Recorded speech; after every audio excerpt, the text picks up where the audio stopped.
in this more. So one of those things that I was alluding to was the Fair Maps Act in California.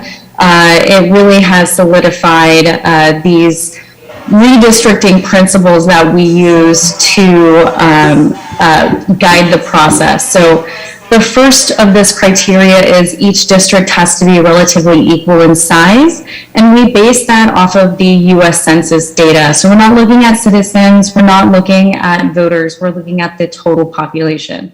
Next, each district has to be contiguous. So that basically just means that each district is one whole piece and you can draw it with one line. Next, we want to keep districts compact, and that's compact in appearance, not necessarily size. So we're trying to avoid funny shapes, squiggly lines, and then we want to maintain communities of interest. And a definition of community of interest is it's a group of people, it's a neighborhood, it's a community of folks who share policy concerns and would benefit from being redistricted together. And then finally, when practicable, we want to follow city, county, local government lines. And so the Fair Maps Act, it binds cities and counties to redistrict using this additional criteria. But for all other agencies, including community college districts, we like to use this as a best practices guide. So this increases transparency of the process. It also ensures that we're not incumbent or candidate gerrymandering. And it also ensures that we're not taking into consideration a political party when drawing lines. So this is the district. You all should be pretty familiar with it at this point. And here are the current census data. I want to point out the deviation. Under state law, we have to make sure that it is under 10%. So we're looking at the highest deviation, and then we're adding the absolute value of the lowest deviation. So 5.3 plus 2.1, our deviation is under 10%, which means we're in a pretty good place. And I'll just quickly go through each district to sort of see where the population is. For the first trustee area, you can see that the deviation is 0.6%. So this is pretty on the money in terms of how large the population should be. It's about 85,000. And then we have trustee area 2. So this deviation is the highest. It is at 5.3%. And then we have trustee area 3, deviation of -2. And then trustee area 4, deviation of -1.9. And then I believe this one is the smallest deviation. So trustee area 5 has a 2.1% deviation. And so the process timeline that we're looking at today is the first day. We're introducing the process. The next time we meet, we will have introduction draft maps. And then all of this needs to be passed and done with by February 28th. So December 14th, draft map feedback, January 11th, approval of final maps. So next steps, there are some things I need from the board, and hopefully the public will also voice their opinions as well to help guide the process. But following public comment, the board will determine if they will want to keep the existing lines since it is under 10% deviation, or you can direct redistricting partners. So you can direct us to create new maps for you to assess for next time. So we are looking for direction on which avenue you want to go. And if you do want new maps, there are other things that we could consider when drawing, including school district boundaries, city boundaries, neighborhoods. Those are very common things to look at when drawing lines. And so at the next meeting, if you do want to go forward with new draft maps, we can give you 2 to 3 new maps for you to review, look at, and assess. We don't expect them to be perfect, but it will be a jumping off point for you to sort of tweak. So I like to say that drawing maps is an iterative process. So we'll be looking for more guidance next time. And then in January, the board will review the draft maps with changes from December and vote on those for the final map. And with that, that is the end of this presentation. I'm happy to take questions, or you can open it up for public comment, but I will toss it back to the chair. So just one clarification. I believe I was informed that, this is President Walden, that if the board decides tonight that they're not interested in changing the maps, then you wouldn't have to have that other board meeting that you had as December. We would just go straight to the next December regular meeting. Is that correct? I believe that's correct. If we don't need to do draft maps, then yeah, that is right. So I believe we'll open up the public hearing and accept public comment at this time. Are there any, did people sign up, Michelle, or they just, I know it's a public hearing, they don't necessarily sign up for public. We had no public comments. All right, well, because this is a public hearing and in the interest of being 100% sure, is there anyone in the audience that would like to make public comment regarding redistricting? I knew John would be the one. Come on up, Mr. Pinkerton. Come on, John. It sounded like it was real close, and we went through all this not very long ago. I think we should leave her alone. Thanks. I'll second that motion. Anybody else? Emotion. Anybody else? We have some fresh faces out there. I presume the fresh faces were here for the public hearing, but maybe not. How about students? Any students want to say anything about this? We got a whole grip of you out there in the audience. Don't be shy. They're all looking at each other like, oh, no, he's talking to us. Don't do it. All right.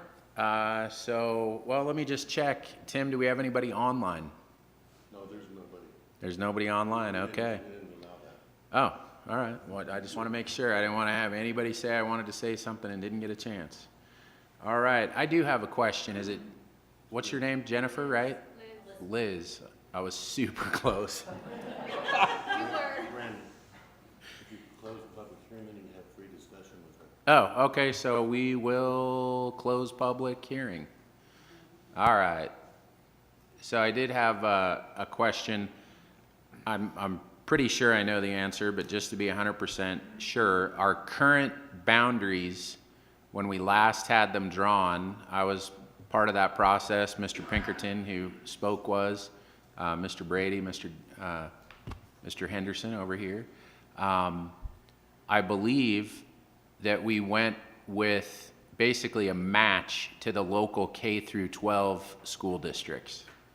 Is that accurate, and does that remain accurate? I don't know the answer to that. I can look at the local K through 12 district and assess it. I don't know if there's any staff out there who can confirm that, but I will look into that for you. President Wood, I think to clarify, I am going to make a suggestion. I think that Liz did a really good job in talking about, what the purpose of this is, and she made two things. It's to maintain communities of interest. Last time I checked, Spring Valley Lake comprises 4,215 lots and is a huge community of interest, and to follow city, county, and local lines. So we know the Mojave River is a line that Victorville uses as their sphere of influence. So while people in Spring Valley Lake have a Victorville address, it's not in the city, it's in the county. But the river is the line. It's everybody kind of looks at the line. And I think I've heard from enough people that said last year, why was Spring Valley Lake cut in half? Is it cut in half? Yeah. I never noticed it until the election. And people brought it to me, so I understand, and maybe Jennifer or Liz, you can help me. I've had the map on my wall and I haven't looked at it. I believe the line goes like right through the lake. And it doesn't include, so I think Liz's question about the K through 12 doesn't hold true. And I think my suggestion, and I want to go on the record, I'm not into having to go to any more board meetings than I need to, but I do think for those people in Spring Valley Lake, and the question is whether or not you would include Apple Valley. I mean, that's the question side. They're part of the community of interest. So that becomes its own discussion. I do believe that we owe it to those residents in Spring Valley Lake. If you divide that, if you look at where the line is, it's pretty clear that they should be included. The question is, do we run a line over where the 300 and some odd lots are in the equestrian center, because they are a community of interest? Right. And I don't think anybody here really realizes how that line is. Are you able to go back to Your initial map. either the initial map or the area 3 map? No, 2 map. You're 2, right? It's 2, isn't it? You're 1, I'm 4, 3, it's 2. Page 5. Page 5. So it's either the initial map that has all the districts. The one that we're really looking at is the Area 2 map. Oh, hold on one second. But I think the one with Okay. the shows the split. This one? Area 2, yep. Oh yeah, you can see that. Okay, so we can definitely redraw this where we can encompass, I'm assuming it's on the bottom right. Right. Okay, we can redraw it and include that entire community if you think that is a better draw. We'll probably have to make some adjustments elsewhere, because I'm assuming we're gonna pick up some population, and this one already has a higher deviation than the others. But if you give us that direction, we are happy to get you some draft maps for next time. Liz, I've got a question. So how would you look at the Apple Valley side of Spring Valley Lake as a community of interest? They do fall into a different city, they're a town, but they are a part of the community of interest. So I just want to be sure that we've gone on the record and the board has a legitimate answer to those people. Would you include them or not, or what's your professional opinion? So can you, I guess, I'm less familiar with this area. Can you describe Apple Valley for me and essentially why they should be one community? Well, the Spring Valley Lake was originally, 1,500 acres, and the Mojave River divided it. The equestrian center's on the east side, and they have 300 some odd lots. The Victorville side, which is in the unincorporated area, has 3,700 plus or minus. But they're all known as Spring Valley Lake. Okay. But they have 2 different zip codes. I Right. know it's probably you're scratching your head. Yeah. Right. One The Apple Valley side is on the other side of the river. It's in a different town, but it's considered like the equestrian side of Spring Valley Lake as opposed to the, I don't know, what's your side considered, the country then club side or the? No, it's just but Liz, the The lake side? Well, that's going to be a topic for next month. I know, I'm So offending Liz, a whole on- neighborhood, but I know the other side's the equestrian side. But it says Spring Valley Lake Equestrian Center when you go Right. into it, yeah. Yeah, it's Spring Valley Lake, but it's like disconnected. Sorry, Jen, go ahead. Do the family members that live in the equestrian side, do they attend Apple Valley School District or Victor Valley?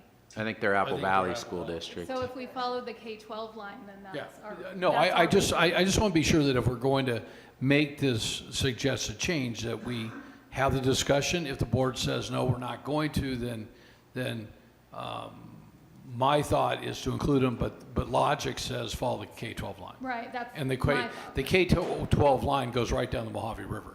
Right, but the K-12 line is still cutting out the lake, Spring Valley Lake people, right? No, so I don't think when we did that, when the line last time, I think, I thought you said it cut right through the middle of the lake. no, our line does. I think the K-12 takes in all the way to the river. I mean, you would think. Okay, K-12. But our line is cutting out, so not talking about the equestrian side, talking about the lake side, this Yeah. side. There's a line through the middle of that, so there's the Mojave River, and then some District 5 people, and then the District 2 people. I've been told, and I haven't looked at a micro, that apparently the line goes right through the lake from north to south. It doesn't look like it. Well, that's Can you blow that up? That's Spring Valley Lake right there, because you can see the little inlets, and the line's going right, it actually cuts the whole lake out. The whole lake would be in 5. But still, whether the line goes through the lake or not, the lake is part of the community of interest. Right. The Liz, river- can the you river's put here. page 5 up, which has all of the districts? Yeah, the river's here. Yes. That's the river right there. So what I think logic was you just run the river. Can we zoom in on that or no? Can't tell from that. I don't think we can. Let me see if I can pull up an HTML link. So give me a second.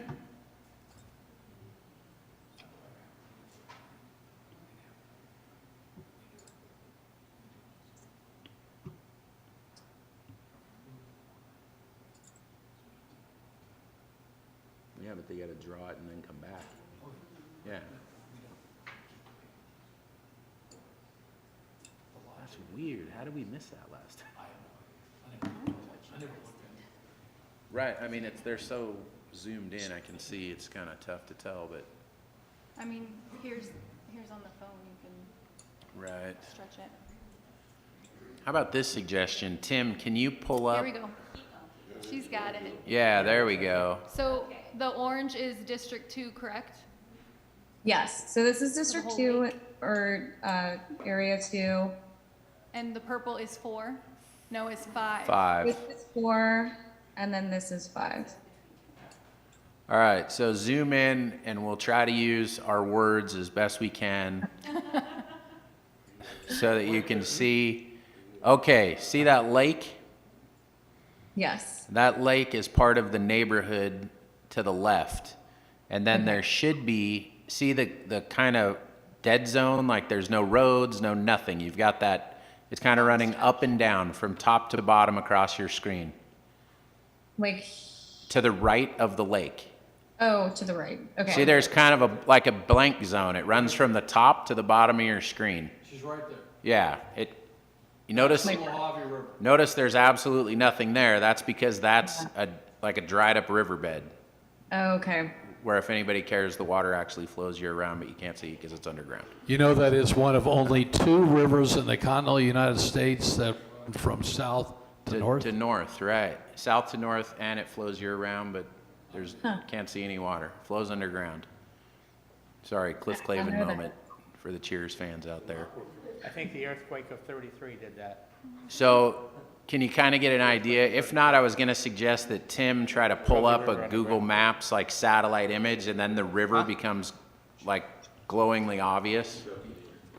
So, Right where Do you're you- moving up and down with your Yeah. cursor, that's the riverbed. okay. And that's a huge dividing factor for this area. So Okay. what Joe's talking about is moving Zone 2 to follow the river, right? Okay, so Yes, expanding this out. yes, right there. Okay.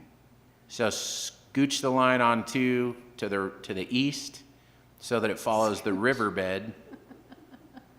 You know, like scooch? She understood what I meant. It's a technical mapping term.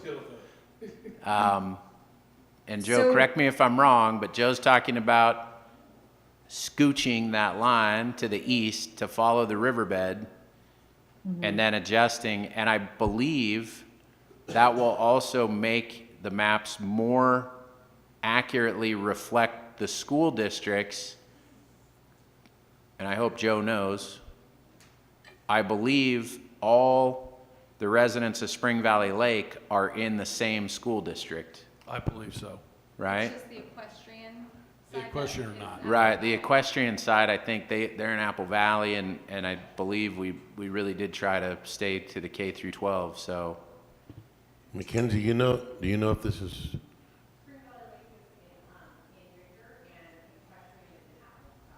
Right. Okay. So if you move that line to follow the west side of the riverbed, that would put all of Spring Valley Lake in a VVC district that matches its K through 12 district.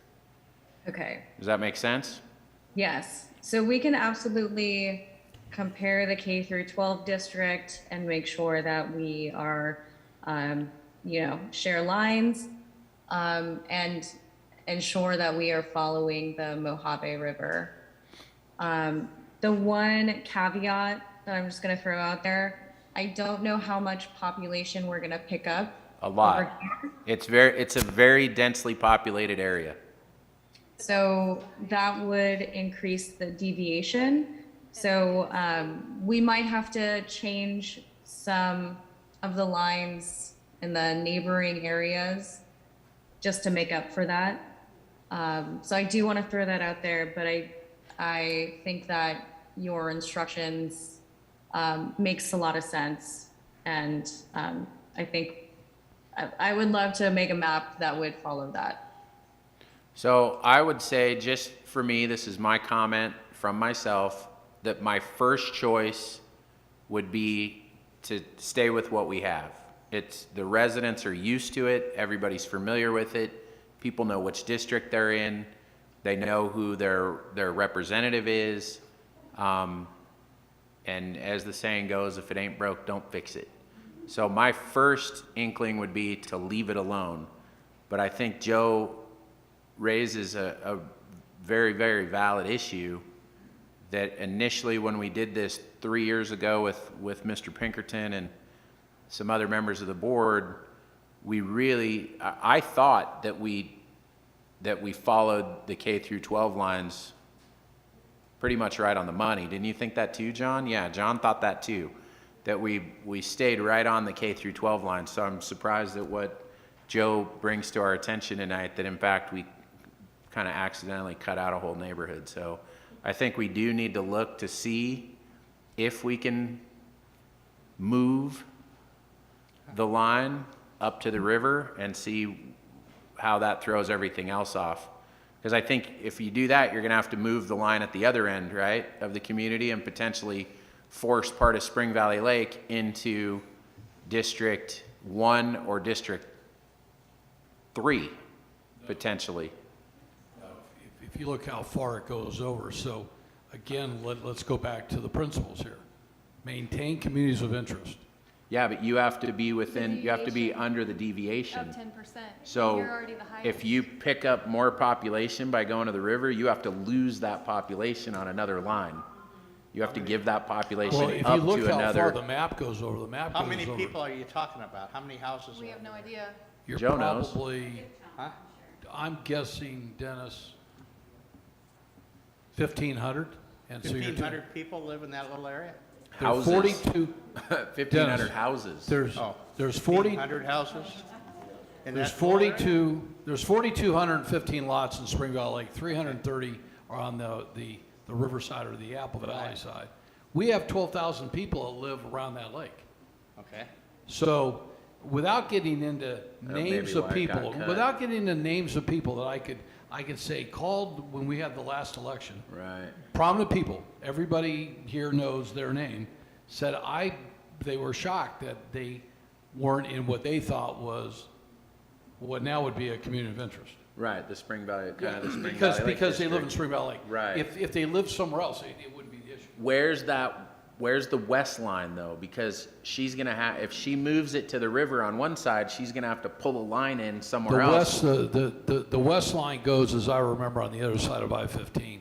It goes, Really? yeah. Yes. Almost sure. Is it that big? Almost sure. You want to blow that up? I think it goes over to Cobalt.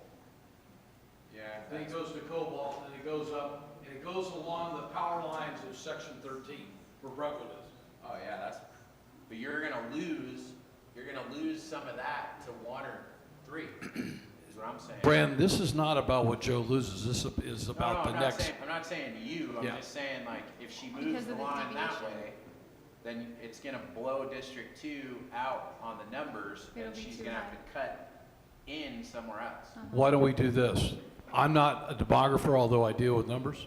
Why don't we let our demographer come back and show us how Right, lines? right. And it may very easily, Right, yeah. you know, and again, being Thanksgiving, yeah, holidays, having a special board meeting, I'm not excited about, but I think, you know, how am I gonna say to the residents that we weren't willing to have the maps drawn? Oh, no, I'm with you. I'm with you. And then I think I'm really Liz, surprised that we cut. Liz Spring and Valley her like firm that. is well known. The job they did last time, I thought they did a great job. So does anybody else have any other proposed changes? Or what we would want to see? So I think the reason for my comment, or I don't think I know, the reason for my comment is that I'd like for you to keep one map as the original map, what we have now. Then do an updated map to push up against the river in that area 2, take area 2 right to the riverbed. That'll match the school district, and then whatever you got to do on the west side of that to even the population. And is there any other requests for any other modifications? I believe it's not coming on. That's it, you're done. Died. Anyway, I believe the normal, normally you bring 3 sets of maps, right? Isn't that true? 2 to 3. Yeah, so if we can get 3 for the price of 2, that works. But because you're going to move some stuff around, they may like it one way versus Yeah. another way. So they'll have a choice between the existing and 2 other versions that basically do what you're asking. It moves, I mean, you're the person, but Yeah, we can absolutely give you a couple of options. So when we do find the population swaps, we can do a couple of options for you so you can assess what looks best. yeah, that would probably be the best thing to do. So 3 Liz, I think where you're gonna see the shift. Can you hear Liz? Yes, I think where you're gonna see that shift is to the west of Cobalt, moving out towards Atlanta, West Victorville, where there's been a tremendous amount of growth, and I have a feeling that the census line I think that you'll find your deviation will decrease on mine, might increase in that other district. You already know Hesperia's got a boundary with Bear Valley Road and Hesperia. Apple Valley would be Apple Valley, and then take into Lucerne Valley. So I think that when you start moving the maps, I think it's going to become pretty clear to you as a demographer what a fair line would be for everybody. okay. The batteries are low. Jen, why don't you put us on break, because we're all good. Since I'm the only one with a mic, we're Battery's going low. to take a quick technology break. Thank you. Technology. So how does hers work and mine? I don't know. I have no idea. Could have been a $20. Hey, Dr. Dan, I think she rigged this.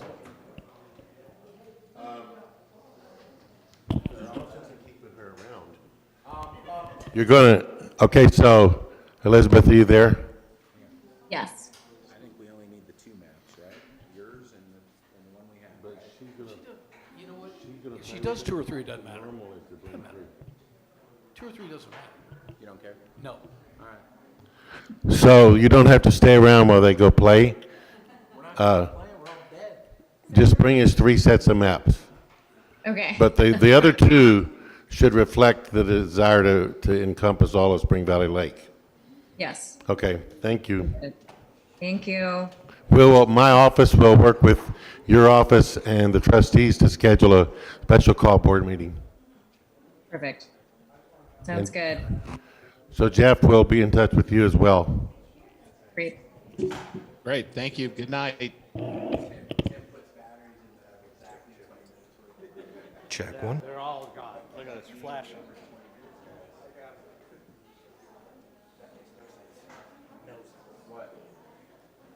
No? Dude, it's because you got these cheap, made in China. These are the free batteries that come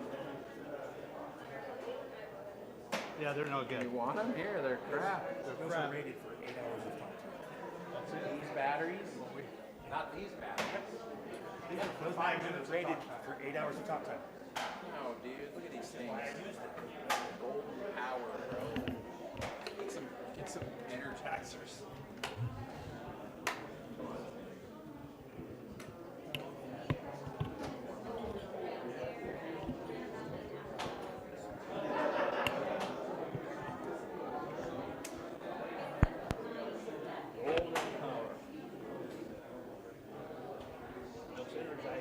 Energizer in China.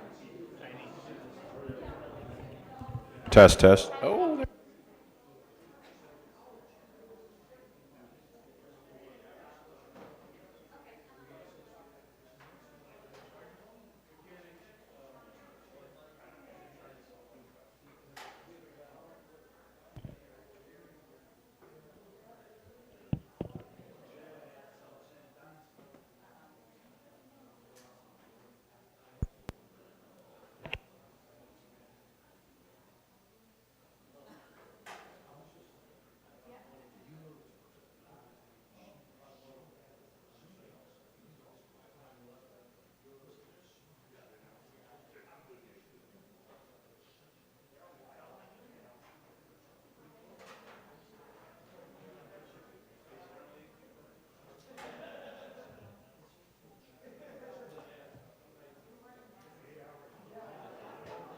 Mine's fine.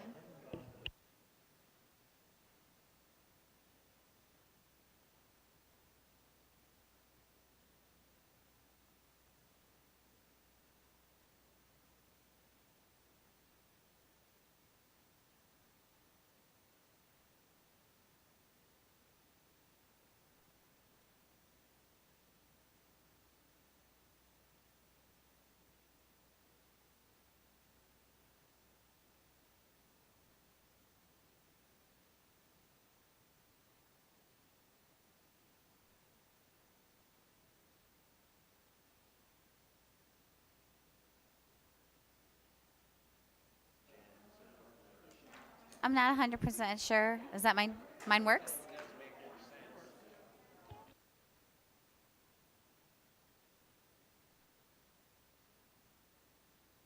But was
The only reason I didn't change them out because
All right. Has everybody got a microphone? Let's test microphones. Tim, is Dan on? Trustee Pinkerton? Test, test. Oh, there we go. Test, There's test. Dan. Can you hear There's it? Dennis. Yeah. Sharon, you got a microphone? Mine's not working either. Yours died now. Are you kidding me? Hey, now Joe's died. Hey, Tim, I think you're playing with mine. Is yours working? I don't know. Up. Yes. Yep, you're up. Tim, Oh, that sounded like is it. it working? Can you hear me? Barely. Use your outside voice. Now can you hear me? There we go. Your outside voice. Wow, it's 10 minutes of 8. Right. Oh no, is that right? Exactly. All right. Dr. So Dan. we. Dr. Dan. 10 of 8, man. We got it going. I know it's late. All right. So I think that we are past 5.4. We kind of ended that a little odd, but I believe that we are on to Trustee goals. trustee goals. So we're back. Sorry, everybody. Much to everybody's chagrin, we now have working microphones. It was probably better when they didn't work, and it would have been quicker. So who do we have up tonight for goals? I know I'm Tarpley, one of Wood, them. and Henderson. Oh, you should start. All right. I think I just heard Jen say she wanted to start. Okay, so my goal is goal 2, which is to increase student access, success, and completion. I'm going to keep my report very brief. The board, but mostly the whole entire school, continues to work towards this goal through our review, understanding, and approval of many items on the agenda that pertain to student success. As is the case at most of our meetings, there are many items on the agenda that can be tied to this goal. I'm going to leave it at that. The goals are posted. Thank you. All right. And then I think also, Dennis, you're up tonight? Yeah. Goal 5, adopt and support the Caring Campus Initiative. Item 9.30 is the memorandum of understanding with the part-time faculty or RAM coach faculty excellence training. This ties to our board goal because RAM coach professional development engages faculty to create a caring campus that ensures that they are deeply involved in student success in ways that support and enhance student learning. Faculty development plans to work peer-to-peer with their colleagues to share what can be done to increase student connectedness to the college, which leads to increased student success. Beautiful. All right. And my goal is goal 4, the safe and successful reopening. So I have some bullet point notes here to talk about, but actually what I saw tonight with my own eyes was way better. As I drove onto campus tonight to come for the meeting, it was so nice and so beautiful to see so many cars in the parking lot, which is obviously indicative of the fact that there's so many students back on campus. And so that was the first treat. And the second treat, It is. It was really nice to see. it was. I had to watch. I didn't hit anybody. Yeah, I used to be able to zip around here. And the second treat was when you walked in with an entire group of students in trail to have you and your ASB, I presume that's your ASB board, right? To have your ASB board back here live with us in meetings. So there's a couple of agreements, agenda item 9.8, the 760 agreement, and 9.22, the Element LLC, People Element LLC agreement that go to the successful reopening. But as they say, the proof is in the pudding. And tonight the pudding was driving on campus and seeing cars and students and you and your ASB board walk in, and that was the best treat that I think us as board members, Jen, had a little bit of an outburst when that happened, and Joe did too. That's the best treat that we could ask for a successful reopening. And so we'll go with that. Thanks for being here. All right, Superintendent President reports, item 7. We'll hand it over to Dan. So I'm going to move my comments up to this section because we inadvertently left the student goals out. And I know you have a bunch of students here and they have homework and places to go and people to see, so we're going to turn it to you and hear about the ASB goals. Awesome. I did send my PowerPoint to Michelle, so if she can pull that up for us, and then if the ASB members want to get up towards the microphone, you guys can get ready and have your papers ready. We did print out some papers for the board members to be able to look at. They are going to reflect a little differently from the presentation, but for all intents and purposes, I think it'll be easy to follow along. You guys good? Okay, so I'll go ahead and start. So thank you for having us tonight. I did try and recruit a lot of our different senators on council so that you guys could see, you know, some people that are working on these amazing things that we have started. So for, you can go ahead and go to the next slide, please. So for goal number 1, this is our strategic enrollment management plan goal. The ASB will support the implementation of the strategic enrollment management plan. The council requests 2 student representatives on the strategic enrollment committee.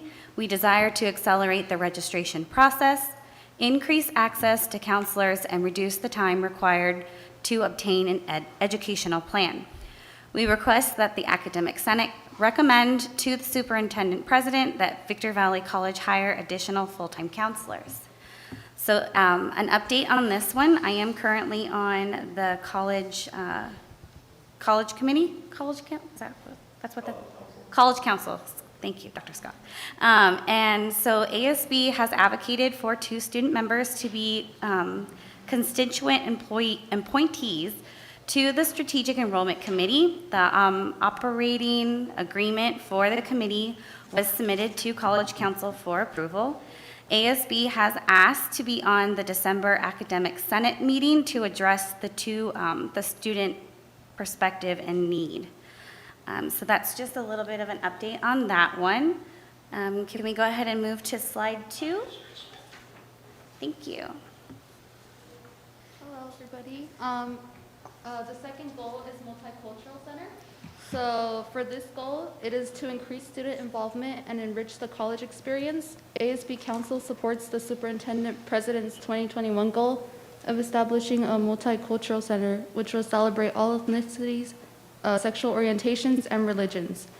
And an update that we have on this goal is that on November 10th, ASB members will join the Diversity, Equity, and Inclusion Committee in a virtual tour of the Mount Sac Multicultural Center.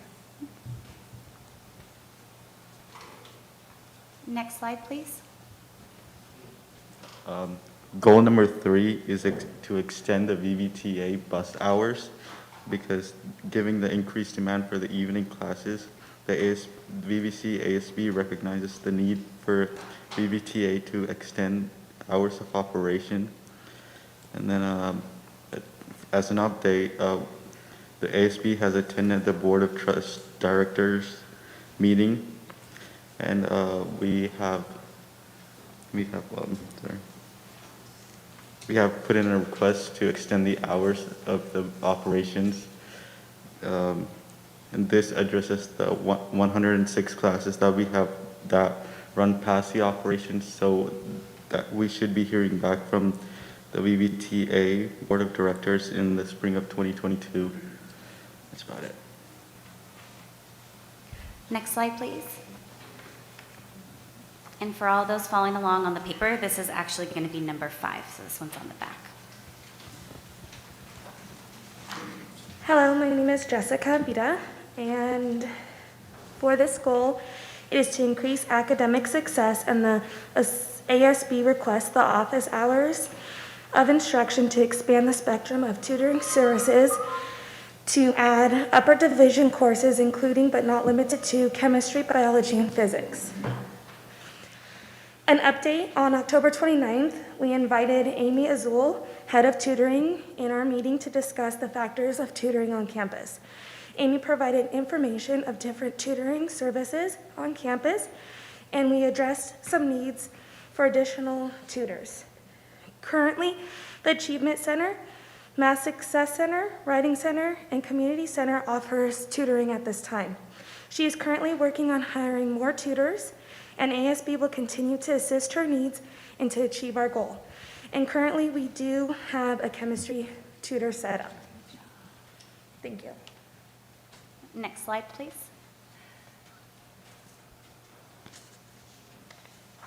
So this is going to be number 6 on the paper. Hi, my name is Lucero, and this is our 5th goal. The ASB Council urges the President's Cabinet and Facilities Committee to establish a safe and comfortable student lounge. To promote the goal, the ASB Council will collaborate with the Facilities Committee and the student body to identify a feasible location on campus and appropriate resources. We do have an update, and that is that ASB is currently researching other community colleges for what their student lounge includes, so ideas can be submitted to the facilities community for a potential location on campus. Thank you. Next slide, please.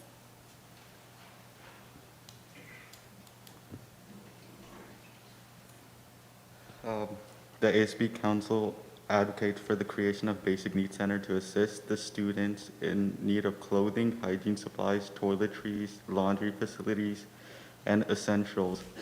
An update to this goal is ASB met with the Vice President, Dr. Karen Ingleson, on November 5th to discuss student needs for a Basic Needs Center. The school will receive a Basic Needs allocation, which is a yearly grant, and the hope is to be able to have enough funds to hire a Basic Needs coordinator. Dr. Ingleson also asked for ASB's help in promoting a webpage that will list all the services currently on campus. Next slide, please. Hello, my name is Solstice Isabel. And for this goal, ASB requests the Vice President of Instruction to develop strategic partnerships with business and community-based organizations to generate CTE student internships. And for the update of this goal, ASB met with Vice President Dr. Todd Scott to address student internships. ASB will continue to meet with Charlotte Allen, Dr. Mackenzie Tarango, and Dr. Julie Wendt to address different opportunities and ways ASB can assist.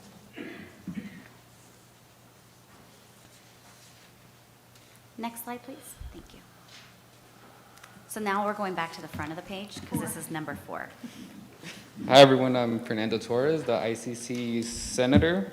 Our 8th goal, or 4th goal, is the environmental awareness. The ASB will be ambassadors for social responsibility and environmental awareness by sponsoring events including but not limited to Earth Day, Recycling Day, and Campus Cleanup Day. The Council will also investigate current and potential recycling options and opportunities for the Victor Valley College, and will work with the superintendent, president, and maintenance and operations if improvements can be made. Our update for this goal is ASB plans to hold an Earth Day event on April 22nd, as well as encourage students to participate in campus and community cleanups. The Ready Rams Club adopted a street located on Bear Valley Road between I Street and Fish Hatchery Road. ASB has reached out to Kevin G. and partnering with him and skilled ground crew staff member Ralph Hernandez to plant a tree or trees for the event. ASB would also like to thank Dr. Walden and Vice President John Nolan for moving forward on the plan to convert campus water fountains to filtered water fountains. This will also continue to reduce the amount of campus plastic bottle waste. Thank you.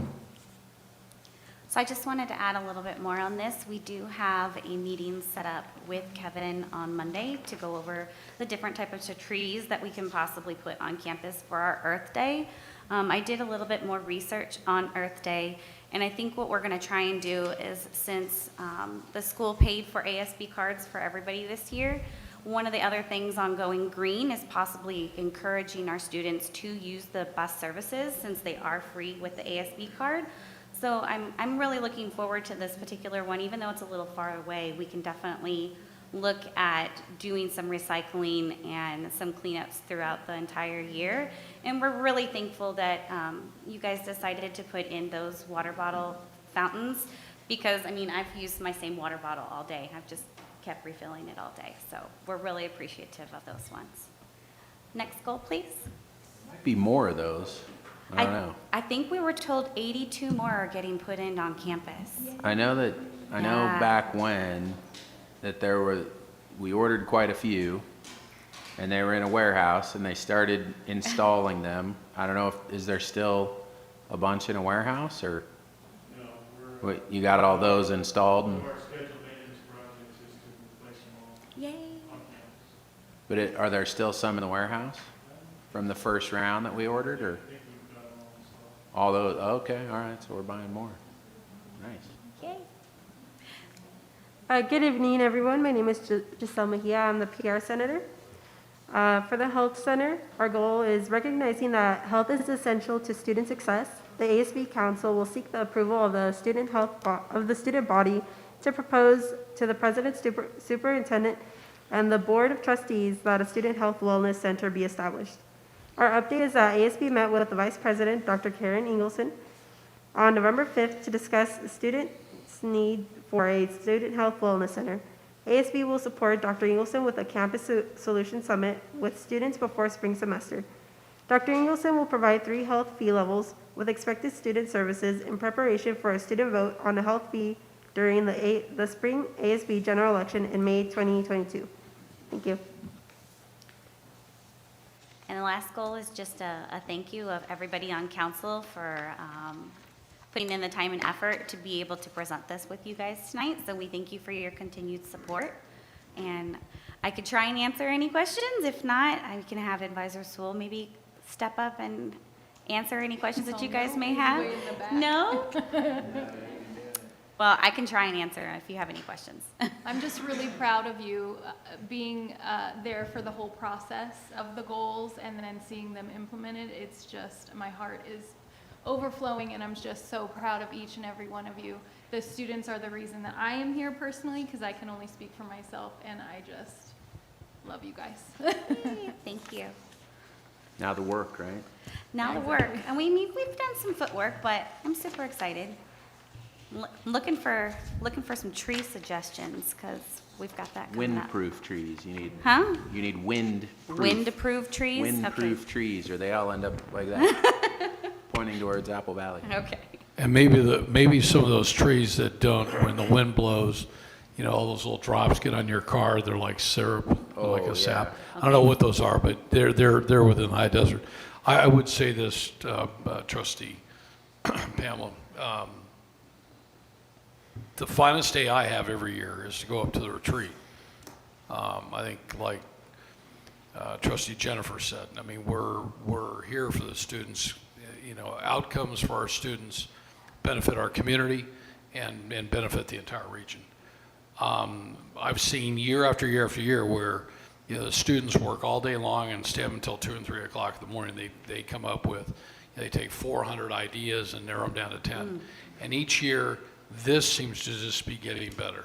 And there's, you could tell there's a lot of real thought in here. And the thing I like about this is these are all goals that you're going to be able to attain. So goals are no good unless you can attain them. I mean, you know, this is a pretty piece of picture, and next month we'll forget about it. But as you're able to attain this, we're able to see it, and you're able to see it through your students' eyes because now they're a part of it and they feel like they accomplished something. So congratulations to you and your entire group. Thank you. Yes. All right. Let's give our students a hand.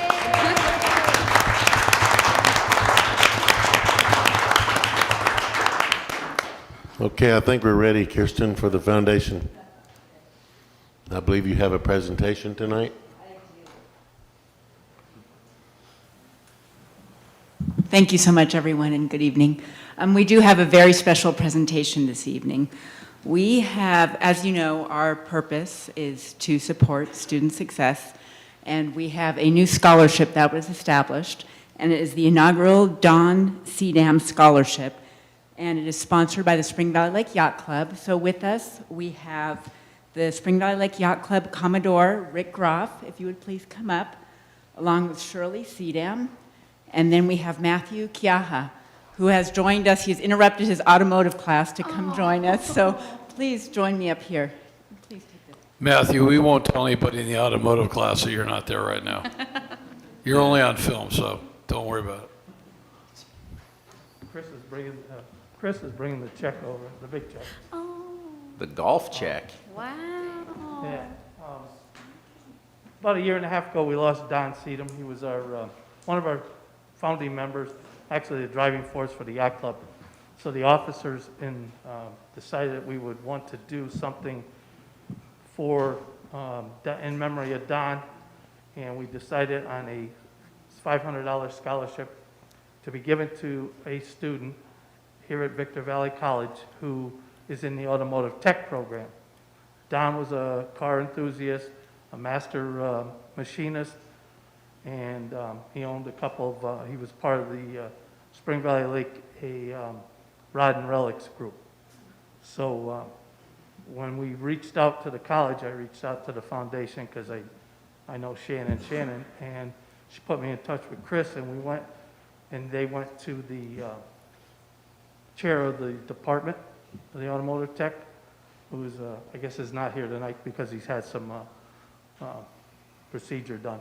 But we left it in their hands, the college hands, to pick a student, and they picked Matthew Kawala. Is that how you pronounce it? Kiha. Sorry. So tonight we want to present Matthew with a check, a symbolic check. Did you get this is Shirley's hand. You got the big golf check, Matthew. Big golf check, yeah. Like Tin Cup.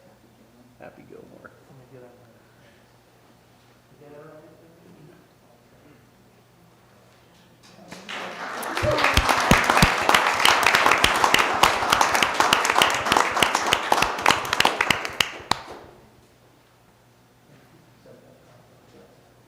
We also have a certificate for you, Matthew.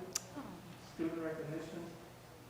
It's been awarded in the inaugural Don Seedam Memorial Scholarship presented by the Spring Valley Lake Yacht Club. Congratulations on your achievement thus far, and best wishes in the continued journey. And here's the actual check. Oh.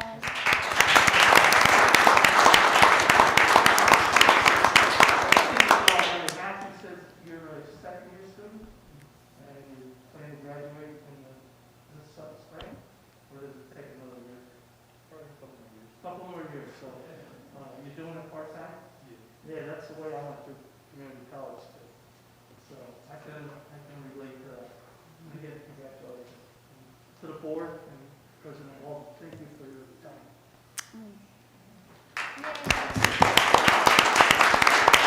Thank you again. We couldn't do what we do without our generous donors, so thank you. Please extend the board's thanks back to the Spring Valley Lake Yacht Club for thinking of us and doing this for our students. That's greatly appreciated. We recently hired a brand new director of financial aid, and she's here tonight. So I was going to have her vice president do this, but he, I don't know, he got a booster shot and he boosted himself to bed. So anyway, Sybil, would you come up, please, and just stand over and greet everyone? Sybil Smith, our new financial aid director here at VVC.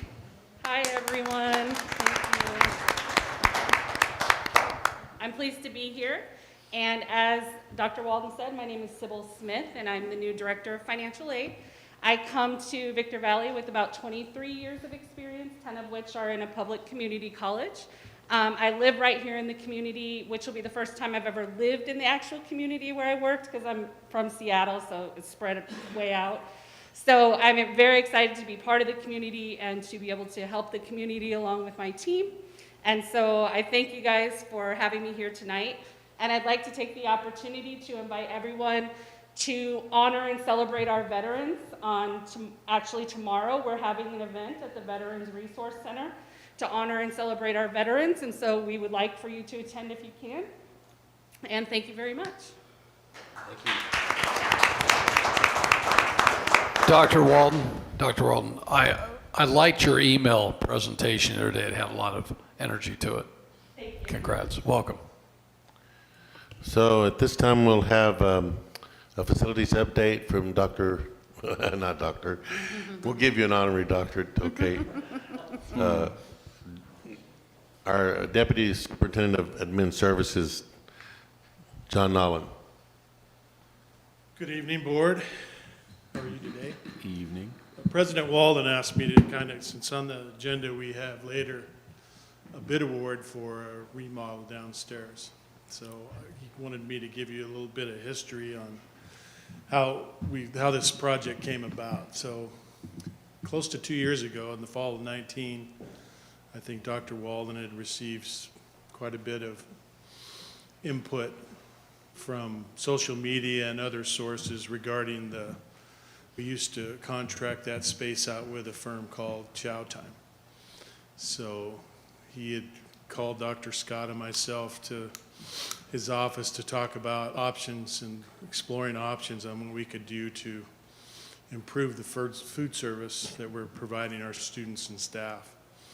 So Dr. Scott, myself, Tyler out of the restaurant management, we met and talked about options. And that was the fall of 19. Of course, COVID hit in 20. We gave Chow Time basically a notice that we were terminating the contract. Our recommendation was that we would throw some paint up, deep clean the place, and try operating it in-house with some classified staff, some students, maybe a manager. So when Chow Time exited the facility in the spring of last year, it was about July of last year, we got to see what was underneath everything. So I've got a couple slides. The facility was really in bad shape. Go ahead and so here's a picture of the back wall, and you can see we've got the panels out of the ceiling. Lot of smoke damage throughout the whole facility. Go ahead and so this is looking at from the door as you walk in, the hoods. So not being here, I'd only been here a couple of years, didn't know the history of this space. So I understand that the space was not designed for food service. And sometime in the past, all these improvements were put in. Hoods were installed, equipment was installed, walk-in freezer, walk-in refrigerator. And it turns out that there was really no real ventilation design that was appropriate for the space. Go ahead and next. So this area here is around a floor drain, and to the above it, that whole tile area appears to be tile installed over a space, because it's right now when you step on it, it gives. This is just I'm just showing you some of the things that we ran into. Go ahead and go to the next one. So this is one of the walk-ins. As you notice, they installed the walk-ins and didn't move the lights. And so there are items in the space that we will find out about when we start demo. There's access panels, there's potential plumbing, there's potential drains that we don't know about. So go to the next one. This is the inside of one of the walk-ins. go ahead and go to this is the other walk-in. You can see the light again. This is the other walk-in. There's a hood there. We installed the hood, and the light fixture wasn't moved, so that we can't, it's basically underneath the hood. So really when we started, the $50,000 fix just was not going to do it for us. So as we started peeling this onion and looking at the space, we finally decided that we have to do a total gut of the whole space. So we're moving almost all of the existing walls, pulling out the refrigerator and the freezer, the walk-ins. There was no real warewashing area in the space. The ventilation system, there was no makeup air.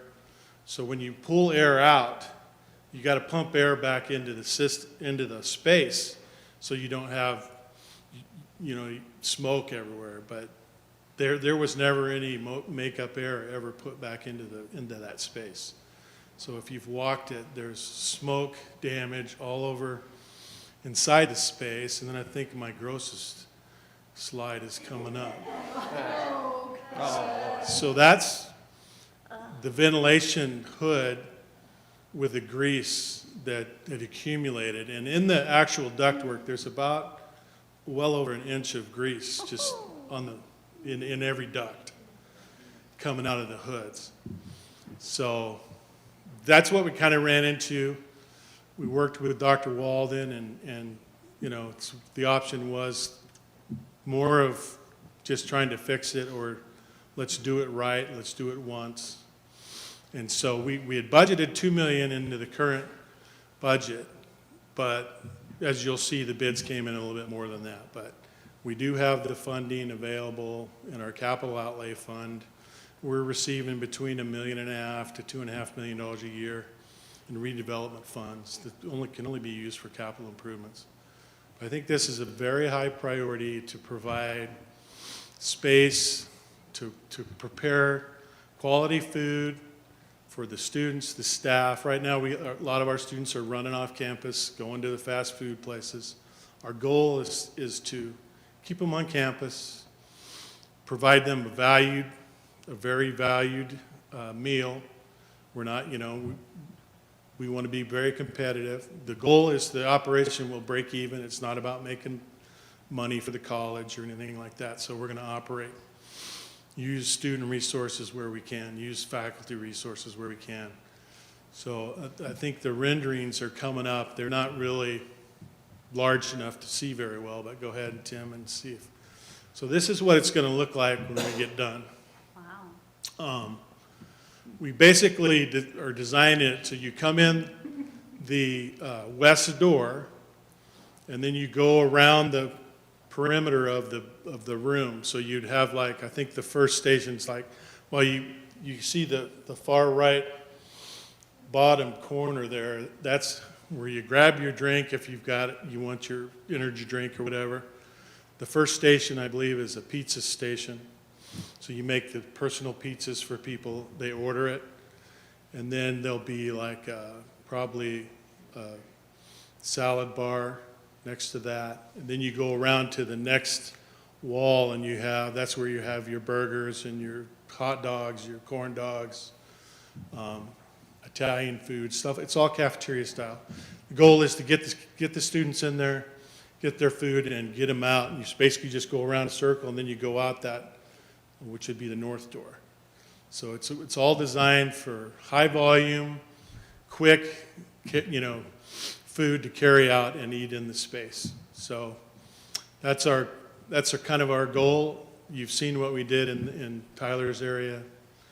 Hopefully he's going to get the doors open the next couple weeks, maybe the next board meeting. We can go down and see it with the furniture in it. So I was in it today for the first time in a couple weeks, and it really looks nice. So when I first got here, I went around to all the departments and met with each department chair, and I asked them what their top 3 priorities would be. And when I met with Tyler, he said that his top priority, one of his top 3, I don't remember the exact order, was that he would kick out chow time because the students hated it. And he said I would run surveys and see what the students want to eat, and we'd feed them that. And he said, I'd like to ask you to consider to let us take it over. And so that's the path we went down, but he does have to run a restaurant management program, so that's what the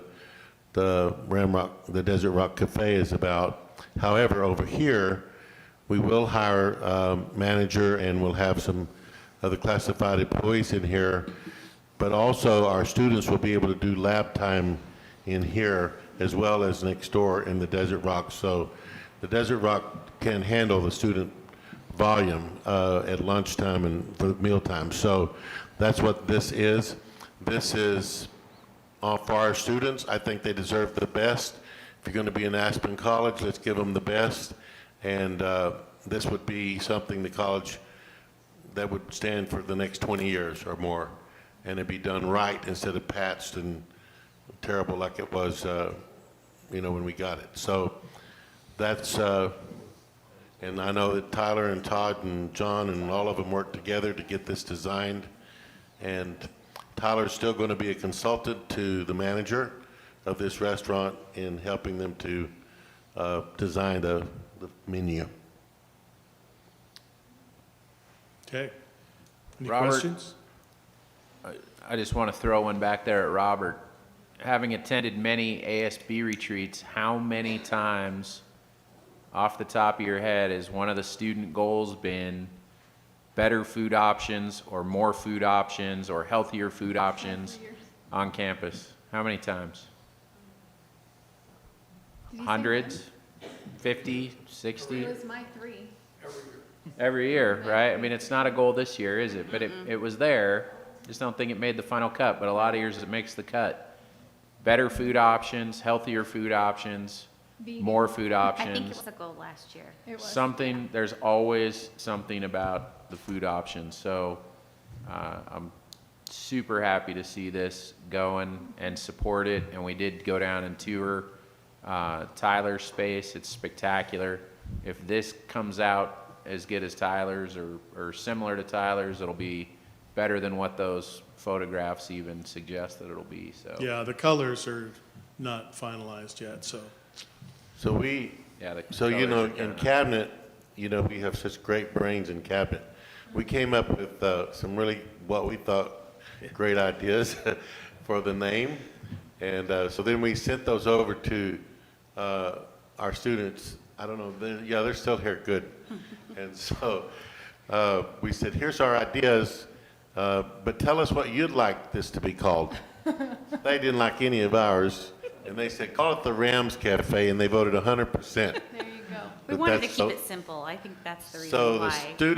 the students named the cafe. That's what I wanted you to know, and they were 100% in favor of this. So it's your room, it's your place, it's you, and I know that, that we're probably moving into this hopefully by late spring. So maybe you'll get to enjoy it even if you're graduating, and certainly if you're going to be here longer, you'll get to enjoy it. But for years to come, the students, this is your legacy to the future generations of students. what were some of your cheesy names? I know, can somebody please forward me the email? I know, I'm dying wanna to know know. what I think there was you guys something think. about like dining at the lake or something like that. Oh. Lakeside Cafe. Yeah. Hey, fancy.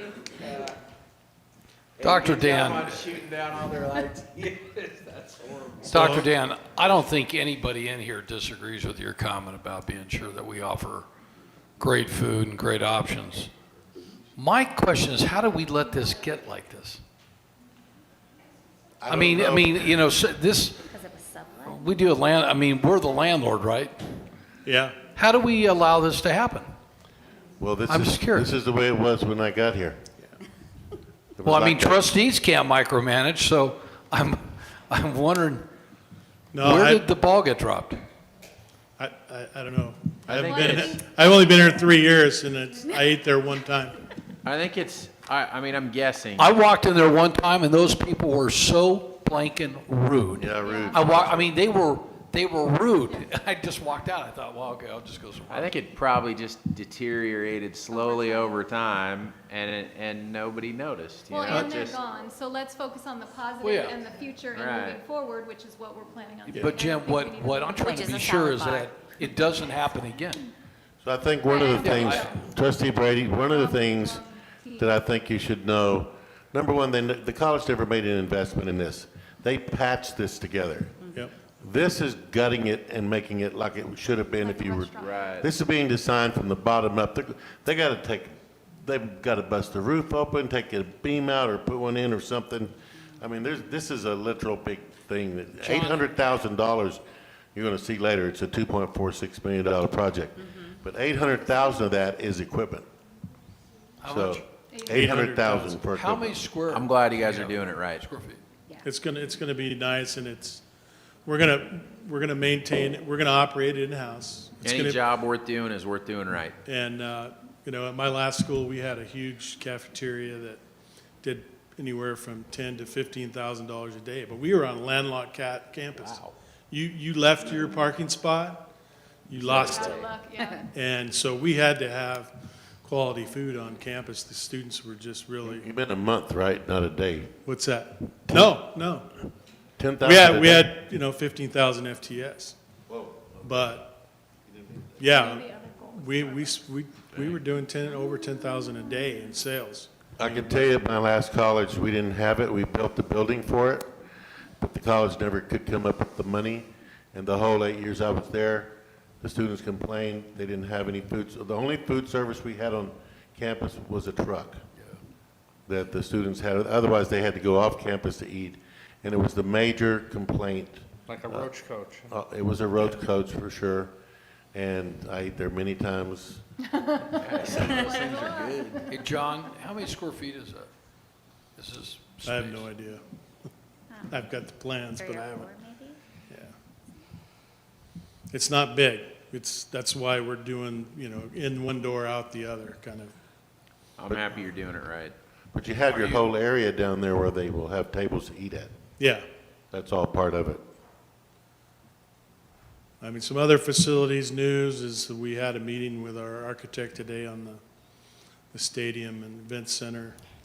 We're moving forward with the soils reports being filed with the California survey, geological survey. We've got a couple minor little bumps in the road regarding the bleachers.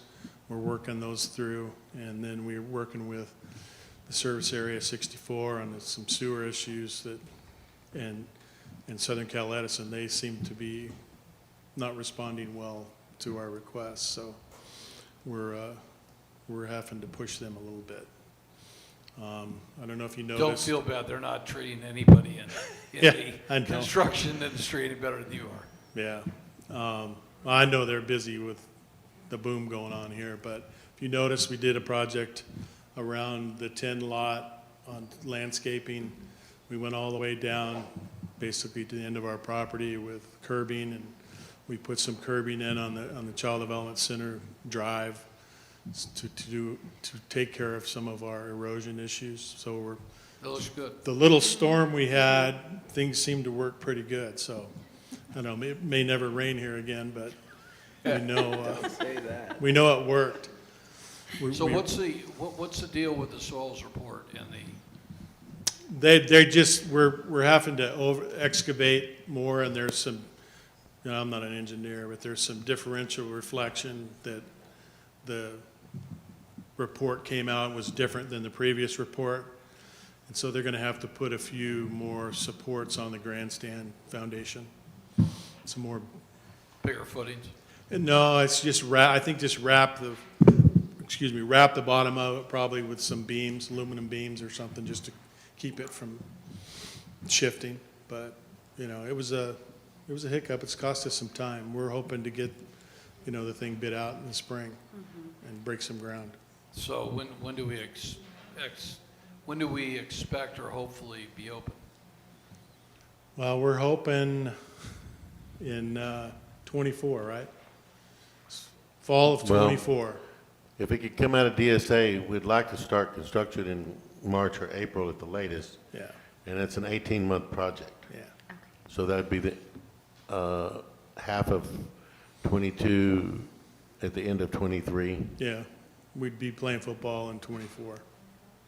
Unless we, can make up some time. And we may talk to You them got two about. trustees here that will help pump some concrete, so that might pick up a couple hours for you. The other option we're going to explore is if they could do the ball field first, so we could play a ball there sooner and while they finish the Right. event center, because there's nothing really pressing about the event center other than we just want to have it, but the ball field, it'd be really cool to get that going.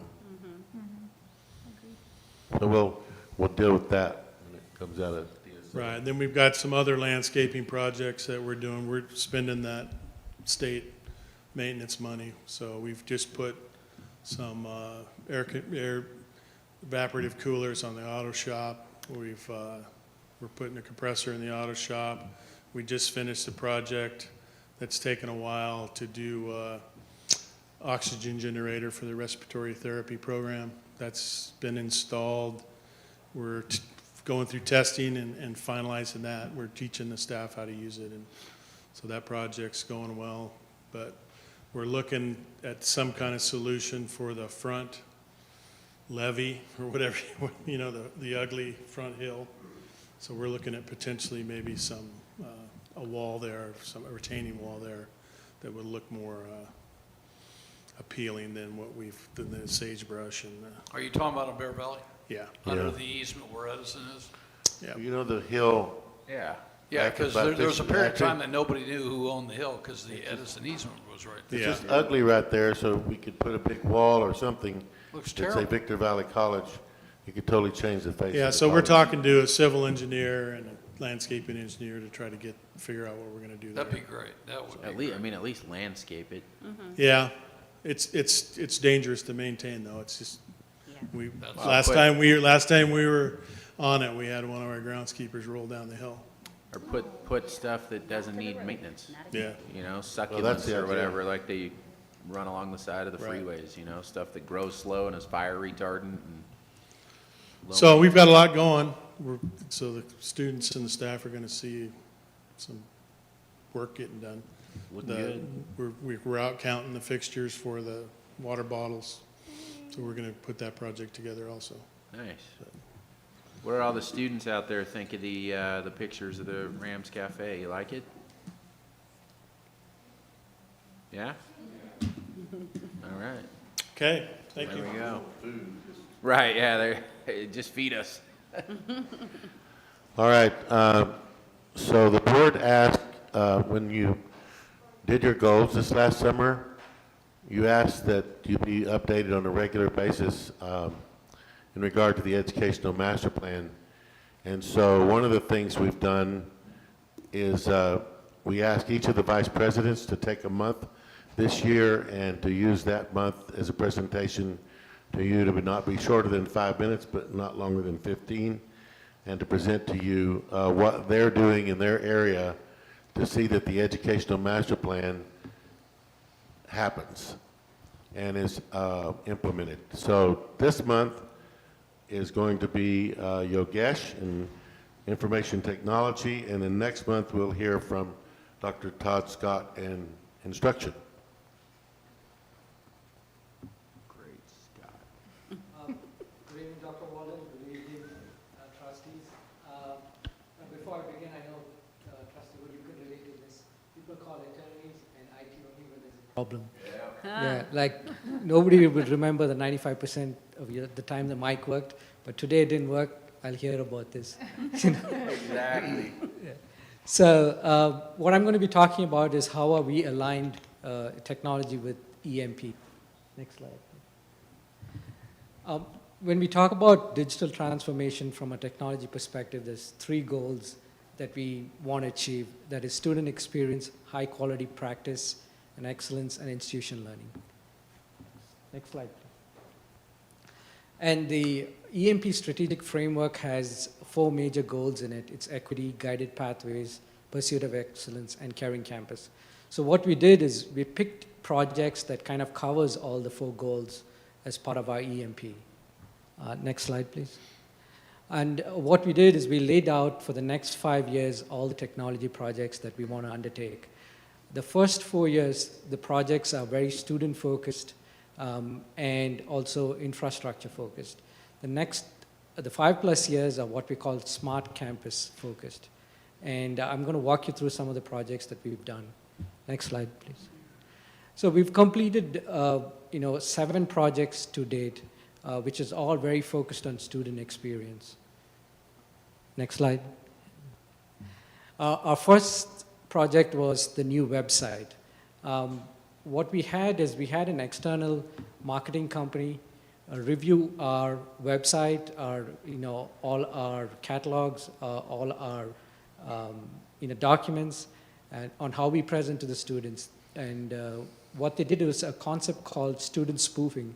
And what they would do is they would call in or visit our website as a student and give feedback. And they did that to us as well as a few of our competitors. And this is the feedback that we got from our new website. They said that our new website is dynamic, interactive, and they rated it very high. They gave us 6 out of 6 for it. They said the quality of media is relevant. They gave us 5 out of 6 for it. They said this intended audience, the style for intended audience was, again, 5 out of 6. They said our website was far more effective than our competitors. They also said that it was one of the best community college homepages. And the reason is it's very simple. As a student, when you come in, it says start here. And if you're new to college, you just click on that and you get your information, or if you're a returning student. So, very excited to say that, we've got high ratings on our website. We still have work to do with the internal pages, but our homepage seemed to have really clicked very well from the feedback that we got. Next slide. Part of the website, we've also integrated an artificial intelligence chatbot. We've had about 100+ interactions on it, and its average interaction is 5,000. So what this does is, as a student, if I want to get a simple question answered, like how do I fill out my FAFSA, it gives you a video and walks you through that. So we want to kind of help do the self-service concept where, as a student, you come in, you're able to get your questions answered in a much more faster way. Next slide. We also incorporated a digital campus map into our website. One of the things that if you see on any campus, the first 2 weeks, students are kind of wandering around trying to find places. Our map is kind of equipped today, like if I want to know how to get to building 55, I could go out there and click on building 55 and it'll show me directions how to get there. So that's what's built on our new website.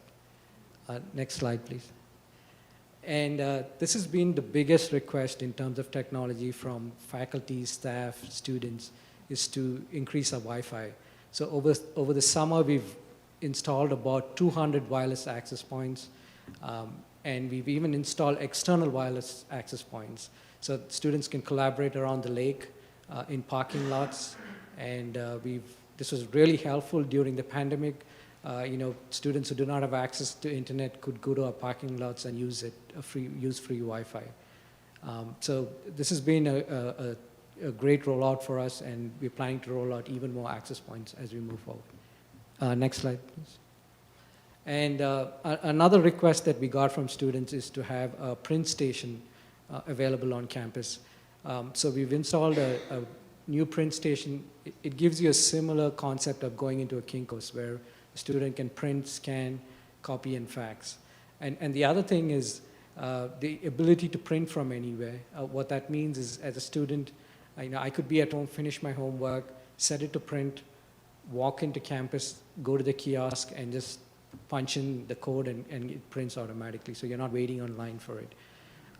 We've installed 2 kiosks in ATC and 2 in the library. One of the things, it's a zero-cost solution to our college. We were able to partner and kind of work with the vendor on this one. Next slide, please. And this is through the Connect to Success Center, and this is one of Dr. Walden's biggest major initiatives. From a technology standpoint, what we've done is we've integrated the phone system to our student information system. So what that means is as soon as a call comes in, the agent knows the name of the student, the email address, if they have any holds, if they have any parking tickets or anything. So the agent can be even more proactive with them. Parking tickets. Thanks for calling. You owe us $35. So we can help address all of it up front, and we can also get their contact information up to date. Next slide. Exactly. And the other things that we've created is a single sign-on option. So there's multiple applications on site, right? They go to Canvas, they go to a Web Advisor, so they have a one user, one password solution. So it's easy for a student to go in and access all the applications they need to on campus. Next slide. So that kind of talks about all the projects we've completed on a student experience part. And the next goal was pursuit of excellence is how can VVC be better than what we are today, and what projects are we going to take to kind of stand out. So we've listed out 3 projects. One is wellness and digital apps, digital marketing, and a smart ID card. Next slide. So we are on a plan to roll out a smart ID card. We are still in the initial phases. And this would be one of the first in the country if we roll this out. What this card does is it tracks attendance. It does contact tracing, so it helps during a situation like pandemic. It does facilities management. So what that means is, the facilities can find out, which area they've been used more. So they could maybe send the cleaning crew the day before to get it cleaned or the day after, so that they have a real, they really look into what's going on campus. It even measures air quality, and if there's any other issues, it can track and let them know. It also has heat maps to show where the students are congregating, so we could advertise better in those areas. And finally, it's safety. If you notice those 2 buttons there, if any student is on distress, they can just press those 2 buttons, and it'll help the campus locate exactly where they are. And if we can save one life, this project is paid for. So that's how I see this project. How big is that? It's an ID card. Next slide, please. How big is that? It's like a card holder. It'll be the same size, and you'll probably have a lanyard. You'll wear it in and have your ID card in it.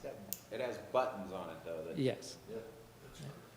You just blew his mind. Oh, yes. Thank you. It seemed kind of small to be a device with buttons that you could push and would transmit anything. That card will help facilitate the all-in VVC. Both for students and employees will get this card. And so, like an employee, their key access would be on there. So when they need to go in a room, they would use that. The other thing is when they're attending an event, they swipe it, and they get the points. And then, bills toward giving the car away, if it's for the students or whatever we're doing for employees. So this will go along with that really well. Thank you. The next one, and this came kind of was in the forefront during pandemic, is student wellness. Was the biggest topic, and it actually, we've never encountered it in the technology side, but with technology and health kind of together today, Dr. Engelson rolled out the virtual care from anywhere. That's a free to all of VVC students, and it's free consultation, counselors, doctors, 24/7. They could download the app, sign up, and they get access to all of that. In future, we are looking at, mindfulness apps and also like social fitness apps in future that we would want to bring into campus. And again, we need to work on partnerships with these companies to bring these apps to our campus. Next slide.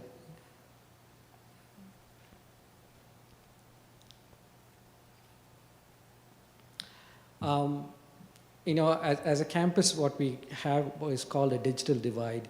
We have a lot of students who don't have laptops or Wi-Fi, and actually, prior to the pandemic, we actually struck a deal with T-Mobile, and we were again the first in the country to strike a deal where they subsidized the devices and provided us 2 years of data. But the timing was perfect because when COVID hit, we had the funds to go ahead and buy it. And I really want to commend John Nolan and Dr. Walden to kind of foresee that the need for this project and push us through this. So when the pandemic hit, we were able to give out laptops with Wi-Fi to our students. And part of the equity plan from a technology standpoint is to be able to hand out these devices to the community so that they can in turn give it out to students. Like a YMCA could have a laptop and a hotspot which they can lend it out. And we also want to create a relationship with the businesses to provide free Wi-Fi. So what that does is, students can go into these businesses, get the free Wi-Fi, but not only that, they start interacting with these businesses, and so we're building a community outside of the college. And so that's one of the goals of our, from a technology standpoint. Next slide. The next project was Guided Pathways, and this was worked in conjunction with Dr. Lorena Newsom. And next slide.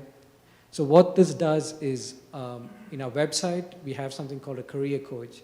So if I'm a student and I don't know what I want, or if I'm not sure of my career path, I go into the website, I fill in a bunch of questions, and it gives me the options. And it not only gives me the options, but it also tells me, what courses I need to take, what's the salary, in this career path, and also the local jobs available regarding this. So they are well informed, about the different careers available to them. From a college perspective, we can now track what are the interests. If you see the top viewed, careers right now are something to do with software, real estate. So in that sense, we can track it from the college side, what's in demand. Next slide. So this is to do with digital learning expansion and distance. We created something called a virtual lab during the pandemic. As you know, students couldn't come in to access their labs here, and some of these softwares you need to come in on site. So we created a virtual lab where they could access it from home, and it's the same for the faculty as well. They could teach, these labs, remotely. And projects like this is what we won the award for remote excellence from the California Community CIO Awards last year. The next is the HighFlex classroom. Next slide. So this is the future of VVC classrooms that we're looking in terms of hybrid learning. As there's more demand for hybrid learning, and we want to give the same experience for students who are studying remotely. So as you can see, there's new screens going to be available at the back and at the front. It kind of gives the same experience as sitting in a class. It's going to have ceiling mics and a more flexible classroom where furniture can be moved around and more collaboration. And that's the vision of the HighFlex classrooms. Next slide. All of the EMP talks about data. We really need to have the right data to make decisions. We can't make decisions with gut feelings and feelings and all of that. So really we want to give a lot of importance to data. As an institution, we should have a single source of data, single source of truth in data. Next slide. So this is what we presented last time of moving to Aleutian Colleague, kind of having a better handle over our data. Next slide. This is what we call a future of data. What we call is a data lake. What this means is we are collecting data from every aspect, like social media, epics, and so this I'm working with Virginia Moran on this, Dr. Virginia Moran. So what the concept of having a data lake is, having a lot more information upfront. Like, let's say we want to know what the students are thinking about us in social media. We will know that. We can even predict, what the retention is going to be based on the data we get. We can even predict the enrollment, what it's going to be. And even simple things like, based on weather and traffic, we could predict what time the students are going to come in for graduation or something like that. So there's endless possibilities once you start bringing data together at one single source. And this is what we're thinking in terms of future of data analytics. Next slide. So to summarize, as you can see, there's a lot been done. I'm really happy to say we are way ahead of our schedule in terms of the 5-year plan. Almost, we've gotten through our first year plan of projects, and we've started tackling the second and third year of our plans. So we are very proud that we are making a lot of progress, and that's about it. Next slide. Thank you.